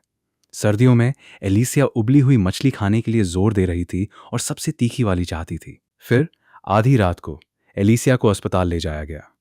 डॉक्टर का निदान आंतों की ऐंठन इंटेस्टाइनल स्पाज्म था। एंटीस्पास्मोडिक इंजेक्शन बेकार थे, आईवी ड्रिप बेकार थे। अंत में कोई अन्य विकल्प न होने पर मैं केवल एलिसिया को पानी पिलाता रहा। मैं पूरी रात उसके बिस्तर के पास रहा, जबकि एलिसिया पूरी रात अस्पताल के बिस्तर पर कराहती रही। क्योंकि एलिसिया अन्य मरीजों के आराम में खलल डाल रही थी, मेरा अस्पताल में लगभग शारीरिक झगड़ा हो गया था। एलिसिया को भी यह घटना याद थी। पहले उसने सोचा कि मैंने जो किया वो अपेक्षित था, लेकिन अब इसके बारे में सोचकर यह शायद एक छोटी सी खुशी भी थी। आखिरकार ये सिर्फ एक कॉन्ट्रैक्ट मैरिज थी। तो थोड़ा कम डालना, आंच थोड़ी तेज कर दो। क्या सूप है? Egg drop soup. मिस, अगर बहुत परेशानी न हो तो क्या आप कृपया कटोरे और चॉपस्टिक्स ला सकती हैं? ठीक है, खोजा यूनक लेंडर। जैसे ही एलिसिया रसोई से बाहर निकली, मैं मुस्कुराए बिना नहीं रह सका। रात के खाने में 3 व्यंजन और एक सूप शामिल था। अगर एलिसिया यहां नहीं होती तो शायद मैंने पकाने की जहमत भी नहीं उठाई होती। डाइनिंग टेबल पर एलिसिया या मैंने किसी ने बात नहीं की। हमने चुपचाप खाना खाया, जैसे कि उन 3 सालों के जीवन में वापस आ गए हों। भोजन के बाद मैंने कटोरे और चॉपस्टिक साफ किए और एलिसिया ने उन्हें धोने में सक्रिय रूप से मदद की। मैं सोफे पर लौटा और अपना लैपटॉप निकाला, पढ़ाई के लिए तैयार होने लगा। तभी एलिसिया आ गई। उसने कैजुअल कपड़ों का एक सेट पहन लिया था। खोजा लेंडर, क्या तुम सैर के लिए नीचे जाना चाहते हो? ये राजकुमारी तुम्हें मेरे साथ चलने का मौका दे रही है। नहीं लेंडर, चलो बाहर चलते हैं, मैं टहलना चाहती हूं। नहीं, मेरे पास देखने के लिए चीजें हैं। एलिसिया गुस्से में थी। उसने एक गहरी सांस ली, फिर मुझे खिलखिलाती मुस्कान के साथ देखा, एक मोहक नखरेबाज आवाज में पुकारती हुई, भाई लेंडर, मैं खाने के बाद नीचे टहलना चाहती हूं, चुप रहो। मेरे सीधे साधे आदमी स्ट्रेट मैन के बचाव एलिसिया के शारीरिक हमले को झेलने में विफल रहे, जिसमें जादुई कवच को भेदने की शक्ति भी प्रतीत होती थी। मैंने आत्मसमर्पण में अपने हाथ उठाए। हम नीचे गए। बिना मेकअप के एलिसिया बहुत सुंदर थी। उसकी गर्वित ऊंचाई और लंबी टांगों के साथ मिलकर वो जहां भी चलती थी एक दर्शनीय दृश्य होती थी। उसके बगल में खड़ा मेरी सुंदर विशेषताओं के साथ हम एक आदर्श मैच लग रहे थे। तुरंत पड़ोस का केंद्र बिंदु बन गए और कई नजरों को आकर्षित किया। बास्केटबॉल कोर्ट तक चलते हुए एलिसिया ने चिल्लाकर कहा कि वो और नहीं चल सकती और पानी खरीदने के लिए सुपरमार्केट जाना चाहती है। तुम क्या पीना चाहती हो? मैंने सुपरमार्केट की ओर देखा, फिर हमारी अपार्टमेंट बिल्डिंग की ओर वापस देखा और सिर हिलाते हुए कहा, मैं घर पहुंचकर पी लूंगा। एलिसिया ने कंजूस बड़बड़ाया और फिर सुपरमार्केट की ओर दौड़ पड़ी। वो लड़की कहाँ गई जिसने अभी कहा था कि वो और नहीं चल सकती? वहां खड़े होकर मैंने बास्केटबॉल कोर्ट की ओर देखा, सोच रहा था कि क्या मुझे जाकर खेलना चाहिए और कुछ व्यायाम करना चाहिए। संयोग से लगभग 20 साल के एक लड़के की टखने में मोच आ गई, जिससे फुल कोर्ट गेम में एक व्यक्ति कम हो गया। सभी की निगाहें मुझ पर पड़ी। उनमें से एक ने पूछा, क्या तुम थोड़ी देर के लिए आ सकते हो? कोई बाद में तुम्हारी जगह ले लेगा। लंबे समय से बास्केटबॉल नहीं छुआ था, मेरे हाथ थोड़े जंग खा चुके थे। 2 पास में गड़बड़ करने के बाद मुझे तिरस्कार की नजरों का सामना करना पड़ा। एक गर्वित व्यक्ति होने के नाते मैं इस तरह अपमानित होकर नहीं जा सकता था। मैंने अपनी जैकेट उतारी और कोर्ट पर वापस आ गया। गेंद मिलने के बाद मैंने हमला करने में जल्दबाजी नहीं की, बल्कि इसके बजाय अपनी लय तलाशी। जैसे जैसे पसीना टपकता गया, गेंद पर मेरी पकड़ बेहतर और बेहतर होती गई। लेअप्स, 3 पॉइंटर्स, स्टील्स, असिस्ट, रिबाउंडिंग को छोड़कर मैं अपनी चरम स्थिति पीक कंडीशन में पहुंच गया था। ठीक जब मैं थोड़ा आत्मसंतुष्ट महसूस कर रहा था, कोर्ट पर युवा लड़कों की शैली अचानक बदल गई। जैसे कि उन्हें चिकन के खून का इंजेक्शन लगाया गया हो, उनकी गति बढ़ गई और यहां तक कि स्लैम डंक भी हुए। जब मैं भ्रमित था, मैंने घायल लड़के को कोर्ट के बाहर खाली नजर से घूरते हुए देखा। मैंने अपना सिर घुमाया और देखा कि एलिसिया वापस आ गई थी। वो एक बेंच पर बैठी थी, अपना फोन पकड़े हुए और किसी से बात कर रही थी। मेरे पति को इन होम सेवाओं की आवश्यकता नहीं है, वो स्नैक्स नहीं खाते हैं। एलिसिया मासूम और गंभीर दिख रही थी। फोन के माध्यम से एक मोहक नखरेबाज आवाज आई, तो वो जंगली फूल भी नहीं खाएगा। दूसरी तरफ सन्नाटा छा गया। ऐसा लग रहा था कि इस बयान से उनका गर्व आहत हुआ है। व्यक्ति को खुद को समायोजित करने के लिए एक गहरी सांस लेते हुए सुना जा सकता था, छोटी बहन डरो मत, बड़ी बहन उसे आकर्षित करेगी। आंटी, आप बहुत आश्वस्त हैं। मेरे पति को केवल लंबी टांगों वाली लड़कियां पसंद हैं। संयोग से मेरी लंबाई 1.72 मीटर है। आपके बारे में क्या आंटी? क्या आंटी सिरों से ऊपर हैं? कॉल कट गई। खेल भी समाप्त हो गया। इस आखिरी खिंचाव के दौरान मुझे पूरी तरह से कुचल दिया गया था। फिर कोर्ट पर हर किसी की चौकस नजरों के तहत मैं उस दुर्लभ सुंदरी के पास गया। पानी की एक बोतल लेकर मैंने अपना सिर पीछे झुकाया और उसे गटक लिया। फूल का पहले से ही एक मालिक है। मैंने उन बच्चों के विचारों को नजरअंदाज किया। एलिसिया के हाथ में फोन देखा और भ्रम में पूछा, मेरे लिए? एलिसिया ने मुस्कुराकर सिर हिलाया। उत्पीड़न कॉल, हैरासमेंट कॉल। कोर्ट पर तुम्हें इतनी बुरी तरह से बुली होते देखकर मैं इसे बर्दाश्त नहीं कर सकी, इसलिए मैंने समय काटने के लिए फ़ोन का जवाब दिया। कैसा रहा? क्या तुम्हें लगता है कि तुम बूढ़े हो रहे हो और तुम्हारा स्टैमिना कम हो गया है? मैंने कंधे उचकाए। यहाँ एक विश्व स्तरीय सुंदरी का होना किसी भी उत्तेजक स्टिमुलेंट की तुलना में कहीं अधिक प्रभावी है। चलो चलते हैं, नहीं तो वे बच्चे मुझे एक प्रतिद्वंद्वी की तरह मानने लगेंगे। जैसे ही मेरे शब्द गिरे, पीछे से गेंद के उछलने की आवाज़ आई। जिस लड़के ने कई बार डंक किया था वो मेरे पीछे आया, ये कहते हुए कि वो 1-on-1 एक बनाम एक खेलना चाहता है। मैंने मना नहीं किया। परिणाम ये हुआ कि मैं पूरी तरह से अपमानित हुआ। युवक अब बहुत खुश था, ये सोचकर कि वो देवी का पक्ष जीत लेगा। लेकिन उसने पाया कि देवी अपना मुंह छिपा रही थी और छुपकर मुझ पर हंस रही थी। जब उसने उसकी ओर देखा तो उसकी आंखें बर्फ की तरह ठंडी थीं। एलिसिया और मैं चले गए और कोर्ट के लोगों की खेलने में रुचि खत्म हो गई। मुरझाए हुए बैंगन की तरह दिखते हुए वे जमीन पर बैठ गए। डंक करने वाले लड़के ने आह भरी। अब बास्केटबॉल नहीं? क्या इस समय का इस्तेमाल गर्लफ्रेंड ढूंढने के लिए करना बेहतर नहीं होगा? भीड़ ने सहमति में सिर हिलाया। शहर में कहीं एक हाई एंड अपार्टमेंट में एक महिला शीशे के सामने गुस्से में खड़ी थी, अपने दांत पीस रही थी। तुम 1.72 मीटर की हो और तुम्हें गर्व है? ये बहन 1.80 की है। लानत है, ये पैमाना रूलर गलत है। मैं केवल 1.66 की कैसे हूं? मैं शारीरिक और मानसिक रूप से थका हुआ जल्दी सो गया और आंखें बंद करते ही नींद आ गई। मास्टर बेडरूम में सोते हुए एलिसिया ने मेरे पुराने फोन के साथ छेड़छाड़ की। उस पर 2 नंबरों को देखकर और कॉल कनेक्ट होने पर दूसरे व्यक्ति की प्रतिक्रिया को याद करते हुए एलिसिया को लगा कि कुछ ठीक नहीं है। क्या लेंडर का कोई साइड पीस हो सकता है? क्या वो हमारे तलाक से पहले ही किसी और से जुड़ सकता था? भले ही वो ये नहीं कहेगी कि वो मुझे पसंद करती है, चाहे कुछ भी हो, हमारे तलाक को केवल 2 दिन हुए थे और उसके पास पहले से ही कोई और था। एलिसिया ने जितना इसके बारे में सोचा वो उतनी ही नाराज होती गई। उसने एक नंबर डायल किया। कॉल तुरंत कनेक्ट हो गई। एलिसिया, जिसके भाव कुछ ही क्षण पहले काफी अप्रिय थे, अचानक एक अलग व्यक्ति में बदल गई। उसकी आंखें सिकुड़ गईं क्योंकि वो मुस्कुरा रही थी। मैनेजर हैरिसन, इतनी रात को परेशान करने के लिए बहुत खेद है। आप अभी सोए नहीं हैं, है ना? जब कंपनी की वाइस प्रेसिडेंट कॉल करे तो कोई कैसे कह सकता है कि वे सो रहे थे?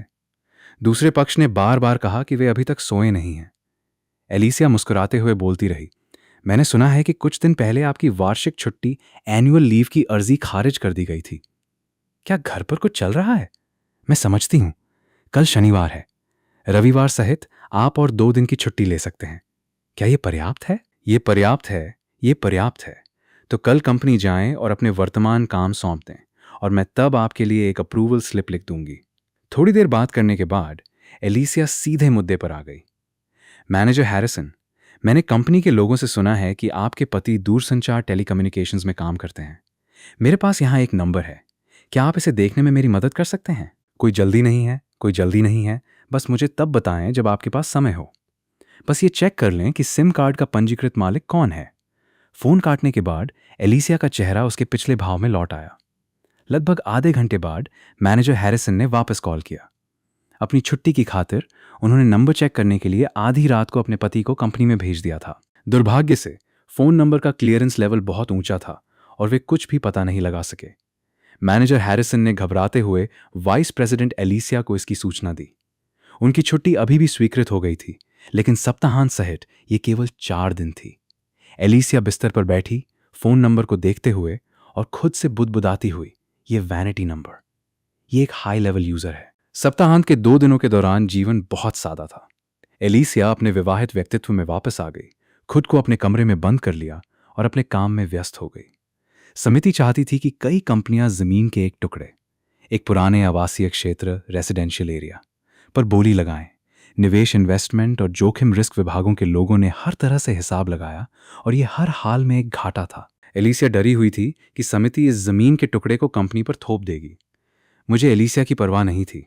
मैं पहली मंजिल पर मुझे आवश्यक सामग्रियों की जांच कर रहा था। दोपहर में मैंने थोड़ा व्यायाम किया। हालांकि बास्केटबॉल खेलते समय अब कोई मेरे साथ नहीं खेलना चाहता था। जो युवा लड़के खेलते थे उनमें से कई को लगा कि मैं बस वहां दिखावा करने आया हूं।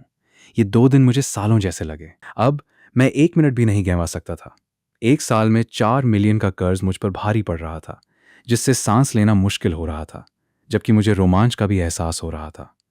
सोमवार की सुबह एलिसिया ने जल्दी से अपना नाश्ता खत्म किया और काम पर चली गई। जाते हुए उसने पूछा कि क्या मुझे रास्ते में लिफ्ट की जरूरत है। मैंने सिर हिलाया, ये कहते हुए कि ये मेरे रास्ते में नहीं है। विवियन वास्तव में अपनी सुंदर बेटी के बारे में सब कुछ भूल गई लग रही थी। एक भी फोन कॉल नहीं, न ही मैंने एलिसिया को पिछले 2 दिनों में कोई कॉल प्राप्त करते देखा। मैं थोड़ा भ्रमित था। मेरी सास का कॉल न करना एक बात थी, लेकिन विदेश में उस आदमी ने भी एक बार कॉल नहीं किया था। क्या एलिसिया ने सच में उसे ब्लॉक कर दिया था? ये महिला किस तरह का स्टंट कर रही थी? उन्हें कम ही पता था, समुद्र के दूसरी तरफ एक बड़ा आदमी बिस्तर पर लेटा हुआ था, पूरी तरह से निराश महसूस कर रहा था, खाली नजर से घूर रहा था। उसे भी समझ नहीं आ रहा था कि एलिसिया क्या कर रही है। वो उसे बस ऐसे ही ब्लॉक कैसे कर सकती थी? जब उसने उसके असिस्टेंट को कॉल किया तो उसे जो जवाब मिला वो ये था कि युवा जोड़ा एलिसिया और उसका पति एक मेकअप हनीमून पर गए थे। थॉर्न गुस्से से लगभग बेहोश ही हो गया। एक बार जब वो देश लौट आएगा तो उसे पहले लेंडर से निपटना होगा, ये सोचकर कि उसने इस गंदे देहाती को खुद को हराने दिया। एक बार फिर कंपनी पहुंचकर मैंने अपना सबक सीख लिया था। एपेक्स ग्रुप के सामने प्लाजा को पार करने से वास्तव में उस पागल महिला द्वारा टक्कर मारकर आपकी हत्या की जा सकती थी। एलिसिया के साथ 3 साल रहने ने मुझे अमीर और गरीब के बीच का अंतर सिखाया, और इसने मुझे सुंदर महिलाओं के प्रति कुछ प्रतिरोध भी दिया। बाहर की ग्लैमरस लड़कियां घर पर एलिसिया जैसी ही होने की बहुत संभावना थी। जैसा कि एलिसिया ने एक बार कहा था, अकेले रहने वाली 90% एकल महिलाएं काफी हद तक वैसी ही होती हैं। उस वाक्य ने मेरे दिमाग में सभी सुंदर भ्रमों को तोड़ दिया। एपेक्स के दरवाजों के अंदर सुरक्षित रूप से पहुंचते ही कंपनी के कर्मचारी पहले ही काम पर लग चुके थे। अब फिर से सूट पहने हुए मैं काफी शार्प लग रहा था। फ्रंट डेस्क तक चलते हुए मैंने अपनी आईडी निकाली और अपना एम्प्लॉयमेंट कॉन्ट्रैक्ट प्राप्त किया। हस्ताक्षर करने के बाद फ्रंट डेस्क की युवा लड़की ने एक कैंडी निकाली, उसे अनुबंध पर रखा, अपनी आंखें सिकोड़ी और मुस्कुराई। एपेक्स कॉर्पोरेशन में आपका स्वागत है। ये कैंडी कंपनी की ओर से एक स्वागत उपहार है। ये कल की कड़वाहट को भूलने का प्रतीक है। एपेक्स में काम करना मीठा है। छोटी लड़की का गोल मनमोहक चेहरा था। ठीक जब मैं मुस्कुराने और जवाब देने वाला था, तभी पीछे से अचानक एक ठंडी डांटने वाली आवाज आई। क्या तुम सब इतने खाली हो? क्या सारा काम हो गया है? अगर तुम्हारे पास करने के लिए कुछ नहीं है तो जाओ कंपनी के 20 चक्कर लगाओ। सब के सब तोंद वाले भ्रष्ट अधिकारियों की तरह खड़े मत रहो। ये कंपनी की छवि को नुकसान पहुंचाता है। मैं मुड़ा और फ्रंट डेस्क के सहारे झुक गया। डांटती हुई कैलिस्टा को देख रहा था। हल्का पीला tight mini skirt, 8 centimetre high heels, burgundy लंबे बाल। चाहे आप उसे कैसे भी देखें, ये लड़की कंपनी की जनरल मैनेजर जैसी नहीं लगती थी। वो किसी की रखी हुई रखैल जैसी ज्यादा लग रही थी। धीरे धीरे मेरे मुंह के कोनों पर मौजूद मुस्कान फीकी पड़ गई। कैलिस्टा पहले ही मेरे सामने आ चुकी थी। मुझे ये स्वीकार करना पड़ा, ये लड़की बहुत सुंदर थी, बहुत आकर्षक थी, बहुत लोमड़ी जैसी थी और विनाशकारी रूप से भव्य थी। कितनी अफसोस की बात है कि ऐसी लोमड़ी जैसी सुंदरी का ऐसा मुंह था जो नहीं जानता था कि उसे क्या करना चाहिए। अगर तुम्हें नहीं पता तो जाओ टॉयलेट साफ करो। यहां खड़े होकर आंखों को मत चुभो। फ्रंट डेस्क पर खड़े होने से तुम्हें एक अतिरिक्त पैसा नहीं मिलेगा। इस महिला का पक्का मासिक धर्म पीरियड चल रहा होगा। इस दर्शन को मानते हुए कि एक अच्छा आदमी किसी महिला से नहीं लड़ता और वैसे भी नहीं जीतता, मैं जाने के लिए मुड़ा। लेकिन मैंने अभी एक ही कदम उठाया था कि कैलिस्टा ने मेरा हाथ पकड़ लिया। उसने मेरे हाथ से अनुबंध कॉन्ट्रैक्ट छीन लिया, उस पर एक नजर डाली और फिर फ्रंट डेस्क की लड़की पर तूफानी लेक्चर शुरू कर दिया। छोटी लड़की को कोई अंदाजा नहीं था कि उसने क्या गलत किया है। अपना सिर नीचे रखे हुए, आंखें लाल, पलटकर जवाब देने की हिम्मत नहीं कर रही थी। Planning department? किसने कहा कि लेंडर प्लानिंग डिपार्टमेंट में जा रहा है? मैंने तुम्हें कितनी बार कहा है, कॉम्प्रिहेंसिव डिपार्टमेंट, व्यापक विभाग, कॉम्प्रिहेंसिव डिपार्टमेंट। लेंडर, तुम जाओ कॉम्प्रिहेंसिव डिपार्टमेंट में रिपोर्ट करो। अनुबंध तुम्हें जल्द ही भेज दिया जाएगा। अब मेरी नजरों से दूर हो जाओ। मैं आज बहुत खराब मूड में हूं। कैलिस्टा का खराब मूड शायद 1% मेरी वजह से था, बाकी 99% उस जमीन के कारण था जिसे सरकार बोली लगाने के लिए रख रही थी। जो कोई भी उस जमीन का टुकड़ा लेता वो पैसे खो देता। कैलिस्टा को सबसे ज्यादा डर घाटे में काम करने का था। मैंने एक गहरी सांस ली। प्रेसिडेंट कैलिस्टा, मैंने प्लानिंग डिपार्टमेंट में नौकरी के लिए आवेदन किया था। अब मुझे कॉम्प्रिहेंसिव डिपार्टमेंट में भेजना। कॉम्प्रिहेंसिव डिपार्टमेंट की सैलरी प्लानिंग डिपार्टमेंट की तुलना में 1000 ज्यादा है। बोनस वही रहता है। समझ गया प्रेसिडेंट कैलिस्टा। ओह, और आप खुद को उजागर करने वाली हैं। मैंने सेफ्टी शॉर्ट्स पहने हुए हैं। दफा हो जाओ। मैं मूल रूप से इस महिला को एक पल के लिए शर्मिंदा करना चाहता था, लेकिन मुझे कभी उम्मीद नहीं थी कि वो इतनी भयंकर होगी। मेरे जाने के बाद कैलिस्टा का गुस्सा थोड़ा शांत हुआ लग रहा था। अपनी भड़ास निकालने के बाद उसने बहुत बेहतर महसूस किया। फ्रंट डेस्क पर खटखटाते हुए उसने ठंडेपन से कहा, रोना बंद करो। रोने का क्या फायदा? अगर रोने से काम चलता तो मैं 1 महीने तक रोती। फाइनेंस में जाओ और 200 का बोनस लो। तुम्हारी 2 घंटे की छुट्टी है, इससे अपने काम में देरी मत होने देना। छोटी लड़की अपने आंसुओं के बीच मुस्कुरा पड़ी। यही कारण था कि कैलिस्टा कर्मचारियों के नफरत किए बिना कंपनी में नखरे कर सकती थी। जब कोई गलती करता तो वो उन्हें बेरहमी से डांटती, लेकिन उन्हें डांटने के बाद वो उन्हें वापस मनाने का एक तरीका ढूंढ लेती थी।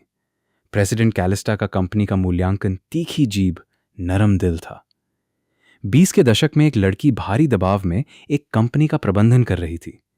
ये एक चमत्कार था कि वो अभी तक ढही नहीं थी और वो अभी भी उनके लिए लाभों के लिए लड़ने के बारे में सोचती थी। कैलिस्टा ने एलिवेटर में जाते हुए आह भरी।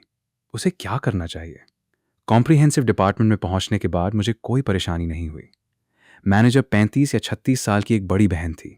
उसका उपनाम सरनेम यांग था और उसका व्यक्तित्व बहुत सौम्य था। लगभग 12 या 13 कर्मचारी थे, जिनमें से ज्यादातर मेरी उम्र के थे। डिप्टी मैनेजर थोड़ा बड़ा था, लगभग 40 का, जो एक बहुत ही चिकना चुपड़ा दिखने वाला अधेड़ उम्र का आदमी था।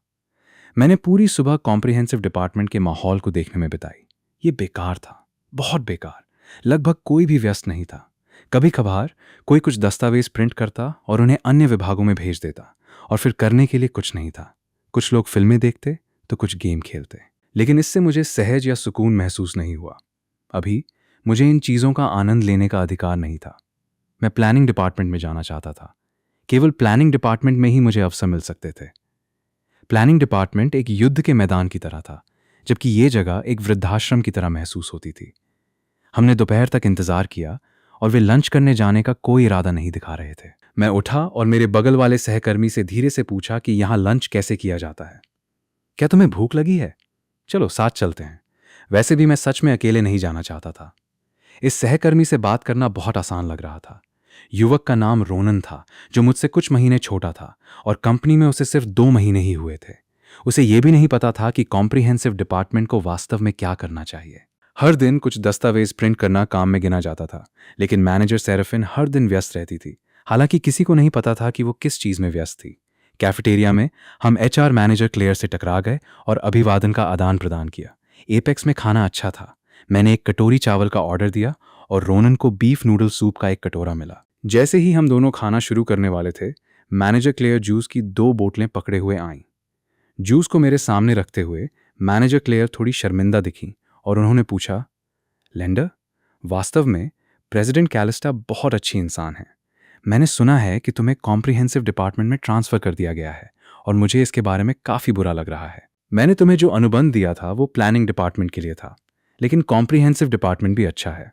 कंपनी में शामिल होने के बाद इसे प्रेसिडेंट कैलिस्टा द्वारा स्थापित किया गया था। जब कोई काम नहीं होता तो ये बहुत आरामदेह होता है, लेकिन एक बार जब ये व्यस्त हो जाता है तो ये नॉन स्टॉप होता है।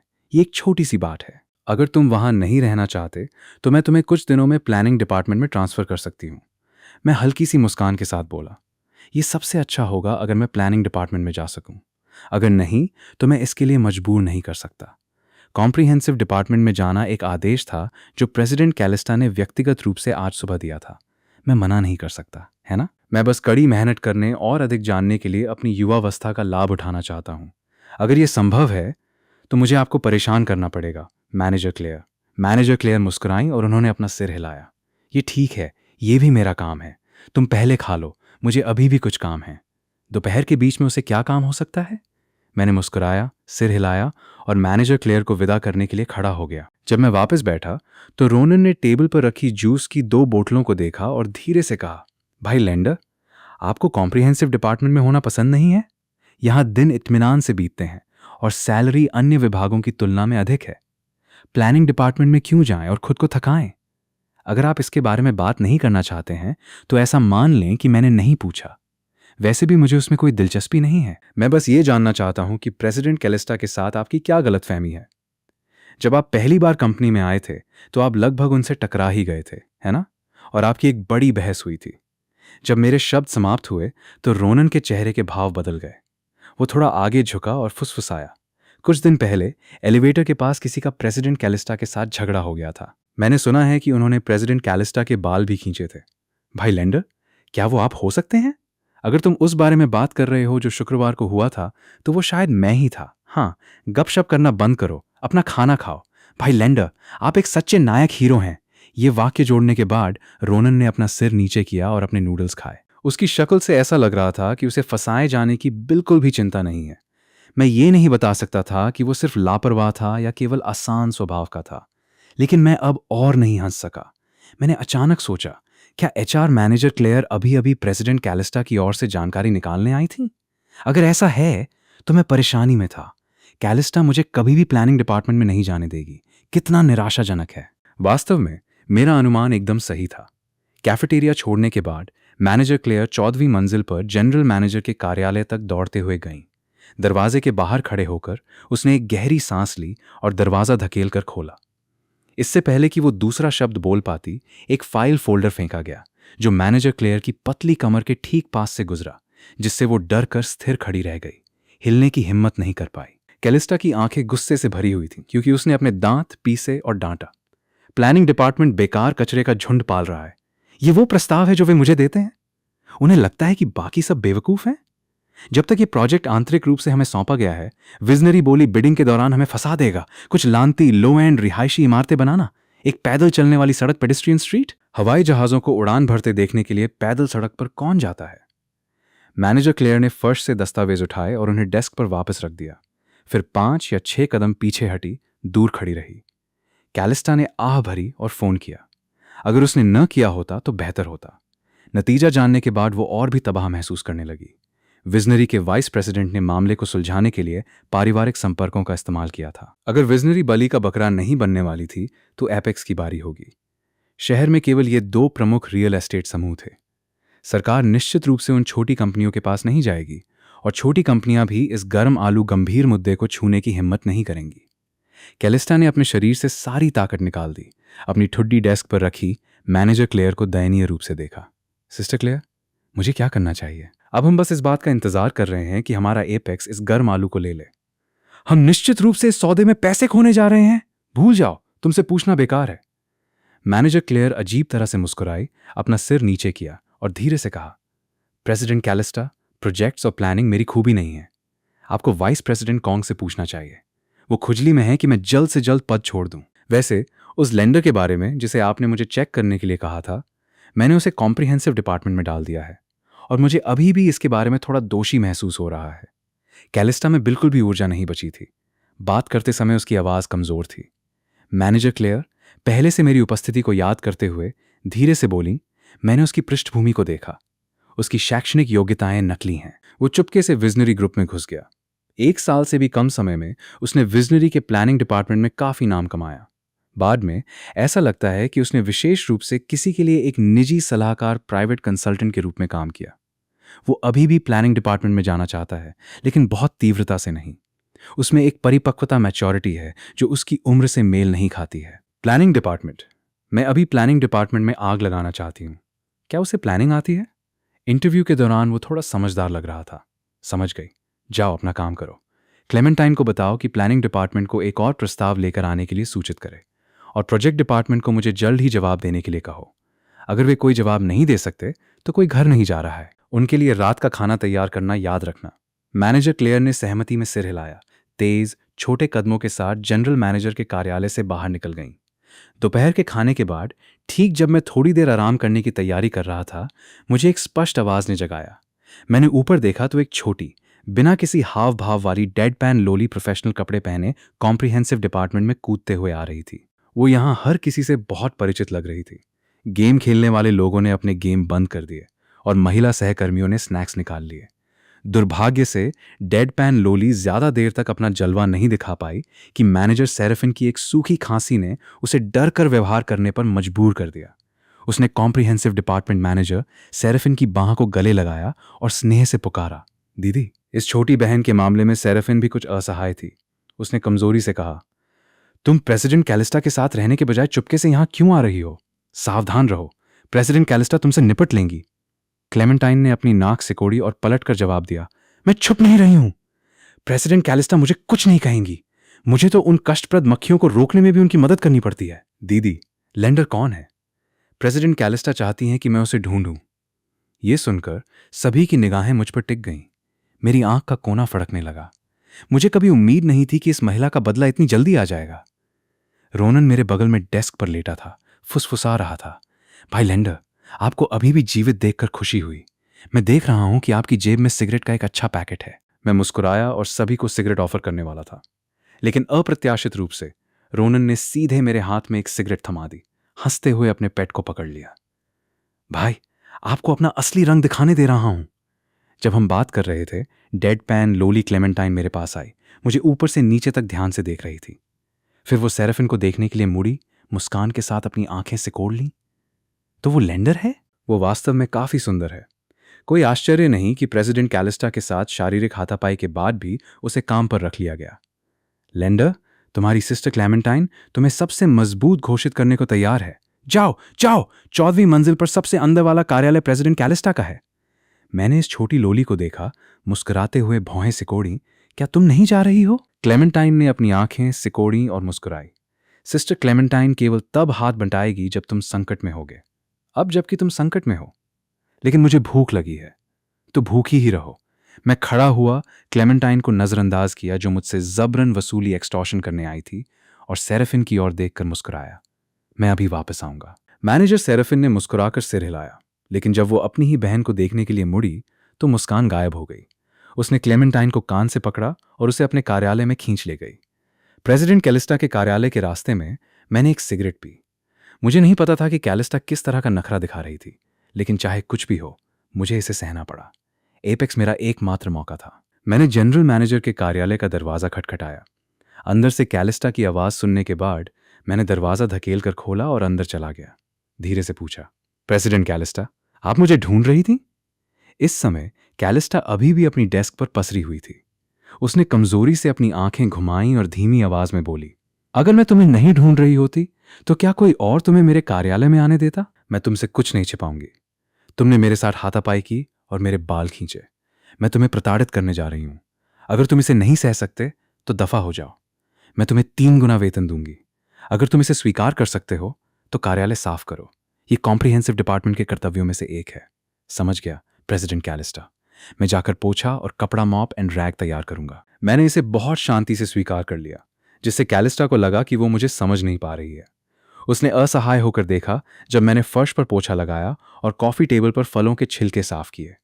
कुछ देर देखने के बाद कैलिस्टा ऊब गई और उसने जमीन के प्लॉट के संबंध में विभिन्न विभागों के दस्तावेजों को देखा। उसने जितना अधिक पढ़ा, उसे उतना ही अधिक गुस्सा आया। उसे एहसास हुआ कि वो सूअरों का एक झुंड पाल रही है। एक शॉपिंग मॉल बनाना? क्या वे पुराने डिपार्टमेंट स्टोर्स को पछाड़ सकते हैं? क्या वे अंधे थे या बहरे थे? क्या उन्हें नहीं पता था कि एपेक्स डिपार्टमेंट स्टोर शहर के ठीक बीच में था और किसी ने बाजार बनाने का सुझाव दिया? सड़क के ठीक उस पार एक छोटी कमोडिटी सिटी थी। यह पूरी तरह से पढ़ने लायक नहीं था। किसी ने हाइपर मार्केट का सुझाव भी दिया। बिल्कुल बेवकूफी। एक चुभने वाली चीख ने मुझे डराकर कंपा दिया। फिर मैंने देखा कि इस लड़की ने अपनी डेस्क के सारे दस्तावेज फर्श पर फेंक दिए, साथ ही हाई हील्स की एक जोड़ी जो उसने पहन रखी थी। मैंने एक गहरी सांस ली, अपना सिर नीचे किया और सफाई करना जारी रखा। सतह पर कोई प्रतिक्रिया नहीं दिखाई, लेकिन अपने दिल में मैं पहले से ही खुद पर शक करने लगा था। क्या मेरी किस्मत में इस जीवन में एक घर पर रहने वाला स्टे एट होम पति बनना लिखा था? शादी के 3 साल मैंने ये 3 साल तक किया। मैंने सोचा था कि मैं तलाक के बाद आज़ाद हो गया हूं, लेकिन एलिसिया वापस आ गई। मैंने सोचा था कि काम पर जाने से मुझे कुछ असली व्यापार करने का मौका मिलेगा, लेकिन यहां मैं अभी भी साफ सफाई कर रहा था और एक महिला की सेवा कर रहा था। मुझे दृढ़ता से विश्वास था कि मेरे पिछले जीवन में मैंने निश्चित रूप से कई महिलाओं को नाराज किया होगा। दस्तावेजों को व्यवस्थित करने और उन्हें वापस डेस्क पर रखने के बाद कैलिस्टा ने उन्हें फिर से नीचे गिरा दिया। मैंने एक गहरी सांस ली और उन्हें फिर से उठाया। परिणामस्वरूप कैलिस्टा ने उन्हें एक बार फिर नीचे गिरा दिया। ये देखकर कैलिस्टा आग बबूला हो गई। मुझे अब कोई परवाह नहीं थी। मैंने कैलिस्टा के जूतों की जोड़ी के साथ सभी दस्तावेजों को कूड़ेदान ट्रैश कैन में फेंक दिया। अंत में मैंने फर्श पर पोछा लगाना शुरू कर दिया। लेंडर, क्या तुम्हारे दिमाग में कोई बीमारी है? तुमने मेरे जूते फेंक दिए। मुझे घर ले चलो, मैं आपको नहीं ले जा सकता। और कॉम्प्रिहेंसिव डिपार्टमेंट का जनरल मैनेजर को घर ले जाने का कोई कर्तव्य नहीं है। तुम बेकार कचरे के झुंड को बचा रहे हो। बेकार कचरे में मैं शामिल नहीं हूं। लेंडर, क्या तुम्हें लगता है कि मैं तुम्हें नौकरी से नहीं निकालूंगी? प्रेसिडेंट कैलिस्टा, मुझे लगा था कि मुझे हाउसकीपिंग के लिए काम पर रखा गया है। एक मिट्टी के पुतले का भी थोड़ा स्वभाव गुस्सा होता है। इसके अलावा मेरे पास पहले से ही सुंदर महिलाओं के लिए एक पूर्ण प्रतिरक्षा इम्यूनिटी थी, जिसका पूरा श्रेय मिस एलिसिया को जाता है। कैलिस्टा इतनी गुस्से में थी कि वो भारी सांस ले रही थी। फोन पर उसका हाथ एचआर डिपार्टमेंट को डायल करने से सिर्फ एक अंक दूर था। उसकी पूरी छाती लगातार ऊपर नीचे हो रही थी। दुर्भाग्य से मेरी पीठ उसकी ओर थी, इसलिए मैं ये शानदार दृश्य नहीं देख सका। अगर मैंने इसे देखा होता तो मुझे एलिसिया के लिए दुख होता। दोनों के बीच का अंतर बहुत बड़ा था। कार्यालय की सफाई में आधा घंटा लग गया। जैसे ही मैं कचरा बाहर निकालने की तैयारी कर रहा था, मैंने पूछा, प्रेसिडेंट कैलिस्टा, क्या इन प्लानिंग प्रस्तावों को फेंक दिया जाना है? क्या मुझे अब कॉम्प्रिहेंसिव डिपार्टमेंट में लौट जाना चाहिए? जहां चाहो जाओ, बस तुम्हें देखकर मुझे चिढ़ होती है, कैलिस्टा ने चिड़चिड़ेपन से जवाब दिया। ठीक जब मैं कार्यालय से बाहर निकल रहा था, कैलिस्टा ने जोर से कोसना शुरू कर दिया। लेंडर, कमीने, मेरे जूते वापस लाओ! मैं थोड़ा रुका। पेपर बास्केट में पड़े जूतों को देखकर थोड़ा अजीब महसूस कर रहा था। मैं जूतों के बारे में भूल गया था। पेपर बास्केट को वापस कार्यालय में ले जाते हुए मैंने जूतों की जोड़ी निकाली और अजीब तरह से अपना सिर खुजलाया। ओह, प्रेसिडेंट कैलिस्टा, मैं इन्हें आपके लिए यहां रख दूंगा। कैलिस्टा खड़ी हुई और फर्श की टाइलों पर नंगे पैर चली। ये देखकर मैंने भौहें सिकोड़ी, लेकिन परेशानी को आमंत्रित करने से बचने के लिए कुछ नहीं कहा। कैलिस्टा मेरे पास से गुजरी, जूते छीने, उन्हें एक तरफ फेंक दिया और मेरी ओर देखा। कैलिस्टा के पास वास्तव में कोई अन्य विकल्प नहीं बचा था। उसकी लोमड़ी जैसी आंखें शिकायत और अनिच्छा से भरी थीं। लेंडर, मेरी मदद करो। मैं थोड़ा जम गया। अपने हाथ में पेपर बास्केट को नीचे देखा। मुझे इसका अंदाजा हो गया था। एक गहरी सांस लेते हुए मैंने धीरे से पूछा, आखिरी रास्ता? कैलिस्टा ने बहुत ईमानदारी से सिर हिलाया। मैं किसी और के बारे में नहीं सोच सकती। प्लानिंग डिपार्टमेंट और प्रोजेक्ट डिपार्टमेंट ने अपने सभी विचारों को समाप्त कर दिया है और मैं कॉम्प्रिहेंसिव डिपार्टमेंट के लोगों पर भरोसा नहीं करती। अगर हम विफल रहे तो मेरे पास कोई रास्ता नहीं है। मैं बहुत महंगा हूं। मांस फ्लेश का मुआवजा? मेरी आंखों में तुम नकद कैश जितनी मूल्यवान नहीं हो। मुझे पैसों की बहुत जरूरत है। मेरे प्लानिंग डिपार्टमेंट में जाने का कारण भी यही है कि मुझे पैसों की जरूरत है। तुम मुझे कितना दे सकती हो? मैंने एचआर की मैनेजर क्लेयर से सुना है कि जिस डिपार्टमेंट के लिए तुमने एपेक्स में इंटरव्यू दिया था वो प्लानिंग डिपार्टमेंट था। तुम प्लानिंग समझते हो, है ना? अगर तुम गारंटी दे सको कि तुम्हारे प्रस्ताव से पैसे का नुकसान नहीं होगा और ये कार्यकारी बैठक एग्जीक्यूटिव मीटिंग में पास हो जाएगा, तो मैं तुम्हें 2,200,000 का भुगतान करूंगी। मुझे समय दो, ज्यादा से ज्यादा 1 हफ्ता। पर्याप्त समय नहीं है, मेरे पास केवल 2 दिन है। 2 गुना भुगतान, डील सौदा पक्का। हम में से कोई हार नहीं रहा था। कैलिस्टा बेवकूफ नहीं थी। अगर प्लानिंग प्रस्ताव विफल रहा तो मुझे एक पैसा नहीं मिलेगा और वो मेरी वास्तविक क्षमताओं को देख चुकी होगी। भले ही मैंने अभी कुछ नहीं किया और कॉम्प्रिहेंसिव डिपार्टमेंट में वापस चला गया, मैं बस 2 दिन गेम खेलूंगा। महिलाएं स्वाभाविक रूप से अभिनेत्री होती हैं, खासकर तब जब वे पीड़ित होने का नाटक करती हैं। मेरे लिए भी ये कोई नुकसान नहीं था। अपनी क्षमताओं का उपयोग करके पैसा कमाना, एपेक्स में आने की मेरी यही योजना थी। केवल इसी जगह मुझे समस्याओं को खोजने और फिर उन्हें हल करने का अवसर मिल सकता था। मैं चला गया, पेपर बास्केट और कैलिस्टा को पीछे छोड़ दिया। अभी मुझे केवल पैसे चाहिए थे। मैं अच्छे खासे आधे घंटे के लिए गया था। कॉम्प्रिहेंसिव डिपार्टमेंट के लोगों ने पहले ही अनुमान लगाना शुरू कर दिया था कि अचानक घुसने वाला यह आदमी कौन था। कुछ ने क्लेमेंटाइन से विवरण मांगा, जबकि अन्य ने अपने दिलों में उसे बदनाम किया, ये सोचकर कि कैलिस्टा का वसंत जैसा दिल मचल गया होगा, इस चिकने दिखने वाले सुंदर लड़के को पसंद कर लिया होगा। मानव हृदय कितने भिन्न हो सकते हैं। बेशक उन्होंने केवल इन चीजों को सोचने की हिम्मत की। आमतौर पर अंगूर जो आप नहीं पहुंच सकते वे खट्टे होते हैं, खासकर जब से कैलिस्टा अक्सर बहुत मोहक कपड़े पहनती थी। जन्म के समय लोग स्वाभाविक रूप से अच्छे होते हैं, ऐसा कहाँ होता है? गंदे दिमाग जन्मजात होते हैं। सेराफिन ने भी क्लेमेंटाइन से उत्सुकता से इस लेंडर के बारे में पूछा। ऐसा कैसे हो गया कि काम के पहले ही दिन उसे प्रेसिडेंट कैलिस्टा द्वारा कार्यालय में बुलाया गया? और इस व्यक्ति ने अपनी ऑनबोर्डिंग कागजी कार्रवाई पूरी करने से पहले ही काम करना शुरू कर दिया था। गपशप करना एक महिला का स्वभाव है। ये उल्लेख करने की आवश्यकता नहीं है कि क्लेमेंटाइन, मुख्य गपशप करने वाली, यहीं थी। उसने पहले ही मेरी पूरी तरह से जांच कर ली थी। छुप छुप कर चारों ओर देखते हुए उसने अपनी आवाज कम की और फुसफुसाते हुए बोली, दीदी, ये लेंडर उतना ईमानदार नहीं है जितना दिखता है। मैंने सुना है कि पिछले शुक्रवार को उसके इंटरव्यू के दिन उसकी प्रेसिडेंट कैलिस्टा के साथ हाथापाई हुई थी। उन्होंने जमकर लड़ाई की। प्रेसिडेंट कैलिस्टा के साथ शारीरिक हाथापाई हुई? सेराफिन की आंख का कोना थोड़ा फड़का। यह घटना कंपनी में कोई रहस्य नहीं थी। शुक्रवार को लोग पहले से ही अनुमान लगा रहे थे कि किसने कंपनी की यक्षिणी लेडी, यक्ष लेडी पर हाथ उठाने की हिम्मत की। उसके दिमाग में जो छवि दिखाई दी, उसने सेराफिन को अपना माथा रगड़ने पर मजबूर कर दिया। ऐसा लग रहा था कि इस शांतिपूर्ण और शांत कॉम्प्रिहेंसिव डिपार्टमेंट ने किसी ऐसे व्यक्ति का स्वागत किया था जो बहुत शांत नहीं था। जब बहनें गपशप कर रही थीं, अंदरूनी कार्यालय के दरवाजे पर दस्तक हुई। मैनेजर सेराफिन, प्रेसिडेंट कैलिस्टा ने अपनी सेक्रेटरी को वापस आकर रिपोर्ट करने के लिए जल्दी करने को कहा है। उसके पास काम है, मैं लौट आया था। क्लेमेंटाइन ने अब कॉम्प्रिहेंसिव डिपार्टमेंट में काम चोरी करने की हिम्मत नहीं की। वो उठी और दौड़ते हुए बाहर गई। जाने से पहले डिपार्टमेंट से कुछ स्नैक्स लेना नहीं भूली। छोटी लड़की लंबी नहीं थी, लेकिन खाना लेने के लिए उसकी ताकत कम नहीं थी। इससे मुझे सोफे पर स्नैक्स को गले लगाए हुए एलिसिया की याद आ गई। मुझे जो सबसे मुश्किल लगता था वो लोगों का बिस्तर या सोफे पर सिकुड़ कर स्नैक्स खाना था, जो हर जगह गंदगी फैलाता था। अपनी कुर्सी पर बैठकर मैं शून्य में घूरने लगा। ऐसा लग रहा था कि मैं कैलिस्टा से सामग्री मांगना भूल गया था। क्या मुझे फिर से वापस जाना पड़ेगा? कैलिस्टा के मुंह को याद करके मैं सिहर उठा। बाद में करना ही बेहतर है। जब वो खाली हो जाएगी तो मैं क्लेमेंटाइन से इसके बारे में पूछ लूंगा। अगर बात बिगड़ गई तो मैं सौम्य मैनेजर सेराफिन से पूछ सकता हूं। जब मैं ख्यालों में खोया हुआ था, रोनन अपनी कुर्सी खींचकर मेरे बगल में आ गया। धीरे से हंसते हुए बोला, भाई लैंडर, क्या सफर सुरक्षित रहा? क्या प्रेसिडेंट कैलिस्टा ने शुक्रवार को जो हुआ उसका बदला लिया?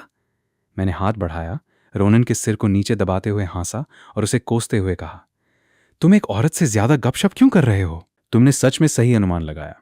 प्रेसिडेंट कैलिस्टा ने मुझसे बदला लिया, मुझसे उनका कार्यालय साफ करवाया और फिर मुझ पर काम का ढेर लगा दिया। अगर मुझे पता होता कि वो बॉस है तो मैं उन पर हाथ नहीं उठाता, है ना? अरे छोड़ो भाई लैंडर, ऐसा दिखावा मत करो जैसे तुम्हें कोई बढ़िया सौदा मिल गया हो और फिर भी तुम शिकायत कर रहे हो। भले ही प्रेसिडेंट कैलिस्टा का स्वभाव थोड़ा विस्फोटक है, वो एक प्रमाणित देवी है। बहुत से लोग बस उन्हें कुछ और बार देखने के लिए डांट खाना पसंद करेंगे। अगली बार अगर तुम चाहो तो तुम अंदर जाना। रोनन का चेहरा नीचता से भरा था, जबकि मेरी आंखें चमक उठीं उसे गंभीरता से देखते हुए। तुमने कहा था इसे वापस नहीं लेना। मैंने सुना है प्रेसिडेंट कैलिस्टा ने आज मिनी स्कर्ट और हाई हील्स पहनी हुई हैं। तुम्हें इस तरह की फैटिश शौक है?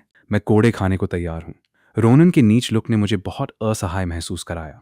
उसी क्षण हमारे सामने बैठी एक लड़की ने परवर्ट विकृत बड़बड़ाया, जिसके कारण रोनन ने मुझे छोड़ दिया और उस लड़की के साथ परवर्ट बनाम सच्चा प्यार पर बहस करने चला गया। रोनन का व्यक्तित्व वास्तव में मुझे काफी सहज महसूस कराता था। थके बिना दोस्त बनाना काफी अच्छा था। मेरे पास लोगों के खिलाफ साजिश रचने की ऊर्जा भी नहीं थी। उसी क्षण दरवाजे से जल्दबाजी में कदमों की गड़गड़ाहट आई। क्लेमेंटाइन अपनी बाहों में 20 से अधिक फाइल फोल्डर पकड़े हुए लौट आई थी। क्लेमेंटाइन का पक्ष जीतने का मौका देखकर कॉम्प्रिहेंसिव डिपार्टमेंट के जानवर जल्दी से मदद करने के लिए आगे बढ़े, लेकिन उन्हें एक एक करके लात मारकर दूर कर दिया गया। मैं सिर्फ एक बच्ची हूं, तुम लोग मेरा फायदा उठाने की कोशिश मत करो। जैसे ही उसने बात की, दस्तावेजों का एक बड़ा ढेर पकड़े हुए वो मेरे पास आई और हंफ के साथ उन्हें मेरी डेस्क पर पटक दिया। मैं पीछे झुका, अपने सामने रखी फाइलों को देखा। मेरे मुंह का कोना थोड़ा फड़का। क्लेमेंटाइन ने अपनी जेब से रेड बुल का एक कैन निकाला और उसे भी डेस्क पर पटक दिया। हाँफते हुए बोली, प्रेसिडेंट कैलिस्टा ने कहा, यह सारी सामग्री तुम्हें देने के लिए। और उन्होंने मुझसे कहा तुम्हारे लिए कॉफी लाने को। मैं गरीब हूं, इसलिए मैं मार्केटिंग डिपार्टमेंट गई और तुम्हारे लिए एक ड्रिंक चुरा लाई। प्रेसिडेंट कैलिस्टा को मत बताना। डेडपैन लोली को धमकी भरे अंदाज में अपनी मुट्ठियां भींचते हुए देखकर मैं मुस्कुराया और रेड बुल वापस उसकी ओर उछाल दिया। सेक्रेटरी क्लेमेंटाइन, आपने कड़ी मेहनत की है, इसे अपना इनाम समझें। क्लेमेंटाइन ने बिना किसी शिष्टाचार के रेड बुल अपनी जेब में रख लिया। तभी उसने मेरे द्वारा इस्तेमाल किए गए छोटी सेक्रेटरी शब्द को समझा और वो तुरंत गुस्से में आग बबूला हो गई। अपनी छोटी छाती को बाहर निकालते हुए वो चिल्लाई, मैं कहां से छोटी हूं? मैंने अपनी ठुड्डी चुटकी। दिखावा करते हुए क्लेमेंटाइन को गहरे विचार में देखा। अभी भी छोटी हो? दीदी, लैंडर मुझे बुरी परेशान कर रहा है। क्लेमेंटाइन एक सेकंड में चरित्र कैरेक्टर में आ गई। ऐसा लग रहा था जैसे आंसू गिरने ही वाले हैं। इस बार मैं घबरा गया। मैं जल्दी से खड़ा हुआ। माफी मांगना सही नहीं था और माफी न मांगना भी सही नहीं था। उसी क्षण सेराफिन कार्यालय से बाहर चली गई, अपनी बहन के सिर पर थपथपाया और फिर मुझे देखकर मुस्कुराई। वो मेरी सगी छोटी बहन है। वो आमतौर पर काम चोरी करने के लिए कॉम्प्रिहेंसिव डिपार्टमेंट आती है और उसे बदमाशी करना पसंद है। लैंडर, इसकी बातों को दिल पर मत लेना। तो वे सगी बहनें थीं। सौम्य मैनेजर सेराफिन को इतनी शरारती छोटी बहन कैसे मिल गई? मैंने अपना सिर खुजलाया। मुड़ने पर मुझे एहसास हुआ कि मेरे सहकर्मी छुपकर हंस रहे थे।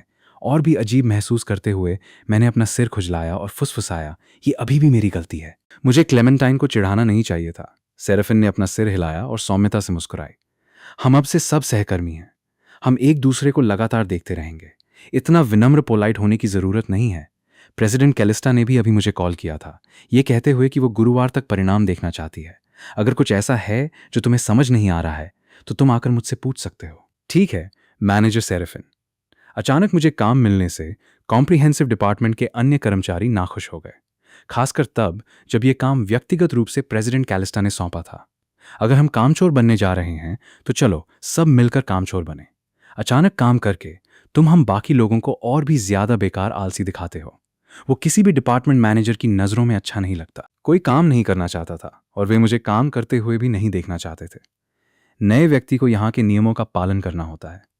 अपने पहले ही दिन एक नया मानक स्थापित करने और बॉस की चापलूसी करने की कोशिश। मुझे नहीं पता था कि ये लोग क्या सोच रहे थे। मैं उनसे अलग था। उन्हें जो वेतन मिलता था वो उनके जीवन के लिए पर्याप्त था। हो सकता है उनमें से कुछ को काम करने की आवश्यकता ही ना हो, लेकिन मुझे वास्तव में पैसे की आवश्यकता थी। वर्तमान एलिसिया से बात करना आसान लग रहा था, लेकिन समय के साथ थॉर्न के वापस आने और उसके कान में फुसफुसाने के बाद, मानव हृदय मांस के बने होते हैं, वे डगमगाते हैं। एक गहरी सांस लेते हुए मैंने ये देखने के लिए सबसे बुनियादी सामग्री खोजी कि वास्तव में ये कठिन समस्या क्या थी जिसने संपूर्ण प्लानिंग डिपार्टमेंट के प्रस्तावों को मिटा दिया था। पूरी दोपहर पढ़ने के बाद रोनन ने आवाज दी कि काम से छुट्टी का समय हो गया है। तभी मुझे एहसास हुआ कि शाम के 5 बज चुके हैं। अब पैकअप करने और घर जाने का समय था। जैसे ही मैं घर ले जाने के लिए दस्तावेजों को छांट रहा था, रोनन ने अचानक मेरे कंधे पर हाथ रखा, धीरे से हंसते हुए। भाई, इतनी मेहनत मत करो। हर कोई एक मेहनती व्यक्ति को देखना नहीं चाहता। मैं एक पल के लिए जम गया। रोनन के शब्दों को तुरंत समझ गया। एक गहरी सांस लेते हुए मैं खुद पर हंसा। रोनन, अगर तुम्हें पता होता कि मुझ पर कितना दबाव है तो शायद तुम मुझे समझ पाते। मेरा किसी को पछाड़ने कंपटीशन करने का कोई इरादा नहीं है। रोनन अभी भी वो निंदक सिनिकल मुस्कान बनाए हुए था। हर किसी की अपनी जिंदगी होती है, लेकिन फिर भी किसी के पास कुछ बचाव होना चाहिए। स्थिति कठिन है। मैंने पूरी दोपहर तुम्हें भौहें सिकोड़े हुए देखा। अगर तुम्हें किसी चीज की जरूरत हो तो बस कह देना। भाई, मैं बस विनम्र हो रहा हूं। वो एक अभिनेता एक्टर हो सकता था, या शायद ऐसा इसलिए था क्योंकि मैंने लंबे समय से कोई दोस्त नहीं बनाया था। हालांकि उनका दोस्ताना व्यवहार दूसरों को अप्रिय लगा, खासकर कुछ पुरुषों को। उनकी नजरों में रोनन बस एक पूंछ हिलाने वाला कुत्ता था। जैसे ही मैं ओवरटाइम काम करने की तैयारी कर रहा था, एलिसिया का फोन आया। मैं भूल गया था कि घर पर एक और मुंह खिलाने का इंतजार कर रहा है। 3 सालों में बनी आदत ने मुझे ओवरटाइम काम करना छोड़ने और घर जाने का विकल्प चुनने पर मजबूर कर दिया। वैसे भी कुछ चीजें घर पर जारी रखी जा सकती थीं। मैंने रोनन से कहा कि हम कल मिलेंगे। बस में भीड़ के बीच मैंने घर की यात्रा शुरू की। रास्ते में मुझे याद आया कि कल जो डिश मैंने बनाई थी उसका कुछ बचा हुआ हिस्सा होना चाहिए। उसे गर्म करके भोजन के रूप में परोसा जा सकता है। लेकिन फिर मैंने इस विचार पर सवाल उठाया, क्या एलिसिया सहमत होगी? हमारा पहले ही तलाक हो चुका था। मुझे उसके विचारों की परवाह क्यों करनी थी? रास्ते भर मेरे अंदरूनी रूप अंतरात्मा में एक भयंकर द्वंद्व चल रहा था। अंत में मैंने फैसला किया कि मैं किराने का सामान ग्रॉसरी नहीं खरीदूंगा और सीधे घर जाऊंगा। जब मैंने दरवाजा खोला, एलिसिया को आलू के चिप्स खाते हुए सोफे पर सिकुड़ कर बैठे देखा तो मेरे माथे पर काली रेखाएं, चिंता की लकीरें उभर आईं। वो ऐसी लग रही थी जैसे वो भूख से मर रही हो। एलिसिया ने भी मुझे देखा, जल्दी से चिप्स छिपाए सोफे पर घुटनों के बल बैठी और चिल्लाई कि उसे भूख लगी है। उसने मेरी सास को यह बताने के लिए कॉल करने की धमकी दी कि मैं उसके साथ दुर्व्यवहार कर रहा हूं। मैंने एक गहरी सांस ली। मेरे काम का पहला दिन व्यस्त था। मुझे अभी इसकी आदत नहीं है। बेहतर होगा कि तुम माए को कॉल न करो। कुछ दिन पहले वो बस पूछ रही थी कि क्या हम नए साल के लिए वापस आ रहे हैं। अगर उन्हें पता चल गया कि हमारा तलाक हो गया है तो तुम ठीक रहोगी, लेकिन मैं शायद मारा जाऊंगा। उफ, नया साल आने में अभी भी महीनों बाकी हैं। बकबक करना बंद करो। मैं भूख से मर रही हूं। क्या तुमने ग्रॉसरी खरीदी? वे रसोई में हैं। जाओ, जल्दी करो। अगर तुम नहीं गए तो मैं माए को बता दूंगी कि तुमने ही तलाक मांगा था। एलिसिया ने मेरी माए को संबोधित करने का तरीका नहीं बदला था और मैंने उस पर कोई ध्यान नहीं दिया। मैं रात का खाना बनाने की तैयारी के लिए रसोई में चला गया। काउंटर पर फेंके गए किराने के सामान को देखकर मैं थोड़ा भ्रमित महसूस कर रहा था। मैं मुस्कुराए बिना नहीं रह सका। वे लगभग सभी चीजें थीं जो मुझे खाना पसंद थीं। मुझे नहीं पता था कि एलिसिया ने यह गलती से किया था या जानबूझकर। खाना पकाने में व्यस्त मुझे अचानक कैलिस्टा द्वारा दिया गया काम याद आ गया और मैं पूछे बिना नहीं रह सका। एलिसिया, मैंने सुना है कि शिनलिंग जिले में हवाई अड्डे एयरपोर्ट की सीमा के पास जमीन का एक टुकड़ा पुनर्विकास रीडेवलपमेंट के लिए बोली पर जा रहा है। क्या तुम्हारे विजनरी ने इसके लिए बोली लगाई? ये कोई बोली प्रक्रिया बिडिंग प्रोसेस नहीं है। शहर उद्यमों एंटरप्राइजेस के बीच से एक बलि का बकरा फॉल गाय चुन रहा है जो इसे ले सके। कोई फर्क नहीं पड़ता कि आप उस जमीन को कैसे विकसित करते हैं, ये एक घाटा है। निदेशक मंडल बोर्ड ऑफ डायरेक्टर्स ने जुगाड़ लगाया है, इसलिए विजनरी बस इसमें साथ दे रहा है। क्या तुम्हारी नई कंपनी भी दौड़ में है? एलिसिया किसी समय रसोई के दरवाजे पर दिखाई दी, चौखट के सहारे झुकी हुई, अपना सिर झुकाकर मुझे खाना बनाते हुए देख रही थी। उसकी अचानक आई आवाज ने मुझे चौंका दिया। मैं मुड़ा, भौहें सिकोड़ी। तुम यहां अंदर क्यों हो? मुझे नहीं पता कि वे दौड़ में हैं या नहीं। मैंने बस सहकर्मियों को इसके बारे में बात करते हुए सुना, इसलिए मैं उत्सुक था और पूछ लिया। यह निश्चित रूप से पैसे का नुकसान करने वाला है। हवाई अड्डा, एयरपोर्ट, नौसिखिए, रूकी पायलटों को प्रशिक्षित करने के लिए है, इसलिए इसे स्थानांतरित मूव नहीं किया जा सकता। जुआंगशी शहर के ठीक सामने एक पुराना रिहायशी इलाका है। हवाई जहाज कभी कभी रात में प्रशिक्षण अभ्यास करते हैं और निवासियों का हवाई अड्डे के साथ बहुत अप्रिय संघर्ष हुआ है। हमारे सरकारी कार्यालय, गवर्नमेंट ऑफिस भी जबरदस्ती स्थानांतरण रिलोकेशन नहीं करा सकते, लेकिन वे भी पैसा नहीं खोना चाहते, इसलिए वे एक बलि का बकरा ढूंढ रहे हैं। जमीन के इस टुकड़े को पैसे से खरीदना होगा। वे इसे नीलामी ऑक्शन कहते हैं, लेकिन नीलामी से पहले ही किसी को आदेश मिल जाएगा। जिसे भी दिया जाए वो सिर्फ एक औपचारिकता है। सालों से सरकार हमारे कुछ समूहों, कॉन्ग्लोमरेट्स को सुविधाएं दे रही है, इसलिए कोई वास्तव में मना नहीं कर सकता। आप वहां एक रिहायशी क्षेत्र नहीं बना सकते और एक शॉपिंग मॉल भी काम नहीं करेगा। अगर ये बहुत छोटा है तो ये बहुत छोटा लगता है, और अगर ये बहुत ऊंचा है तो हवाई अड्डा इसकी अनुमति नहीं देगा। ये एक झमेला है। मैं कुछ हद तक उम्मीद करती हूं कि एपेक्स इसे ले ले, फिर उनके पास विजनरी के साथ प्रतिस्पर्धा करने की ऊर्जा नहीं होगी। खाना पकाने पर ध्यान केंद्रित करते हुए मेरे दिमाग में एक सामान्य विचार आ गया। ऐसा लग रहा था कि कैलिस्टा पहले से ही जानती थी कि यह झमेला एपेक्स के सिर पर पड़ने वाला है। 2 दिनों के लिए 4 लाख, अगर यह घाटा हुआ तो कितना घाटा होगा? अगर जमीन को 5 साल तक अविकसित छोड़ दिया गया तो इसे वापस ले लिया जाएगा। सरकार उन्हें निर्माण करने के लिए मजबूर करेगी। चाहे कुछ भी बनाया जाए, जमीन की लागत और उद्योग इंडस्ट्री के निर्माण की गणना करते हुए ये उतना ही होगा जितना मैं तुम्हारा कर्जदार हूं। मैं जिस बारे में बात कर रही हूं वो घाटा है। वास्तव में सबसे महत्वपूर्ण बात प्रतिष्ठा है। इन बेकार बातों के बारे में सोचना बंद करो। पहले ये सोचो कि मुझे पैसे कैसे वापस करने हैं। मुझे तलाक देने के बारे में सोचने से मुझे बहुत गुस्सा आता है। मुझे आज रात के खाने के लिए 4 व्यंजन और एक सूप चाहिए। ओह, और मुझे एक 8 ट्रेजर बॉक्स चाहिए। क्या अंडे के छिलके हैं? क्या तुम उन्हें खाने वाले हो या नहीं? मैंने एलिसिया को नजरअंदाज किया। रात के खाने के दौरान मेरे पैर पर 1 दर्जन से अधिक बार पैर रखा गया। मैंने इसे अपने ऊपर हावी नहीं होने दिया। रात के खाने के बाद एलिसिया तूफान की तरह ऊपर चली गई। मुझे समझ नहीं आ रहा था कि वो अचानक फिर से गुस्सा क्यों हो गई। मैंने उसे उकसाया तक नहीं था। अगर मैं इसे समझ नहीं पाया तो मैं इसके बारे में नहीं सोचूंगा। सफाई के बाद मैं भी दूसरी मंजिल पर वापस चला गया। अपने हाथों में सामग्री की समीक्षा करना जारी रखा। मुझे अभी प्रस्ताव बनाने की जल्दी नहीं थी। मुझे इस शहर के नजरिए से शुरुआत करने की जरूरत थी। मैं अपना ध्यान केवल इस एक जमीन के टुकड़े तक सीमित नहीं रख सकता था। जब मैं व्यस्त था, बेडरूम का दरवाजा धकेल कर खोला गया। एलिसिया अपने पजामा पहने हुए अचानक मुझ पर झपटी, मारने और काटने लगी, जब तक कि उसने मुझे अपने नीचे नहीं दबा लिया। जीत की घोषणा करने के बाद वो आत्मसंतुष्ट, स्मग दिखती हुई चली गई और आसानी से मेरा फोन भी ले गई। उसने सीधे तौर पर मुझे बताया कि तलाक के लिए एक कूलिंग ऑफ पीरियड सोचने विचारने का समय होता है। मैंने थॉर्न को ब्लॉक कर दिया है, इसलिए तुम भी ठीक से व्यवहार करो। अगर तुमने मेरी पीठ पीछे दूसरी औरतों से जुड़ने हुकअप की हिम्मत की तो बेहतर होगा कि तुम मुझे अभी पैसे चुका दो। मैंने एलिसिया को असहाय रूप से देखा और आह भरी। सिर्फ एक बेवकूफी ऐसा आदमी चुनेगा जिस पर 4 मिलियन का कर्ज हो। इसके अलावा मेरे पास वीचैट भी नहीं है। मैं किसके साथ हुकअप करूंगा? मेरे पास जो एकमात्र QQ अकाउंट था उसे तुमने डिलीट कर दिया था। एलिसिया, यहां आओ, हमें बात करनी है। तुमने बिना किसी स्पष्टीकरण के मुझे पीटा। यहां आओ। मुझे उठता देख एलिसिया ने जल्दी से मेरे फोन का इस्तेमाल करके एक नंबर डायल किया। जैसे ही मैं खड़ा हुआ, एलिसिया चिल्लाई, बातें हाथ से बाहर जा रही हैं। मुझे कभी उम्मीद नहीं थी कि एलिसिया वास्तव में मेरी माँ को फोन करेगी। मैंने अपना सारा काम छोड़ दिया और फोन पर अपनी माँ को समझाया कि एलिसिया और मैं बस मजाक कर रहे थे और मेरा उसे मारने का कभी कोई इरादा नहीं था। फोन उस बूढ़े मेरे पिता ने छीन लिया, जिसने कोई स्पष्टीकरण सुने बिना ही मुझे पूरी तरह से डांटना शुरू कर दिया। बूढ़े व्यक्ति ने इस जीवन में बहुत कुछ हासिल नहीं किया था, लेकिन उनकी एक अच्छी बात थी, उन्होंने कभी मेरी माँ से खाना नहीं बनवाया, न ही वो कभी उन पर गुस्सा हुए।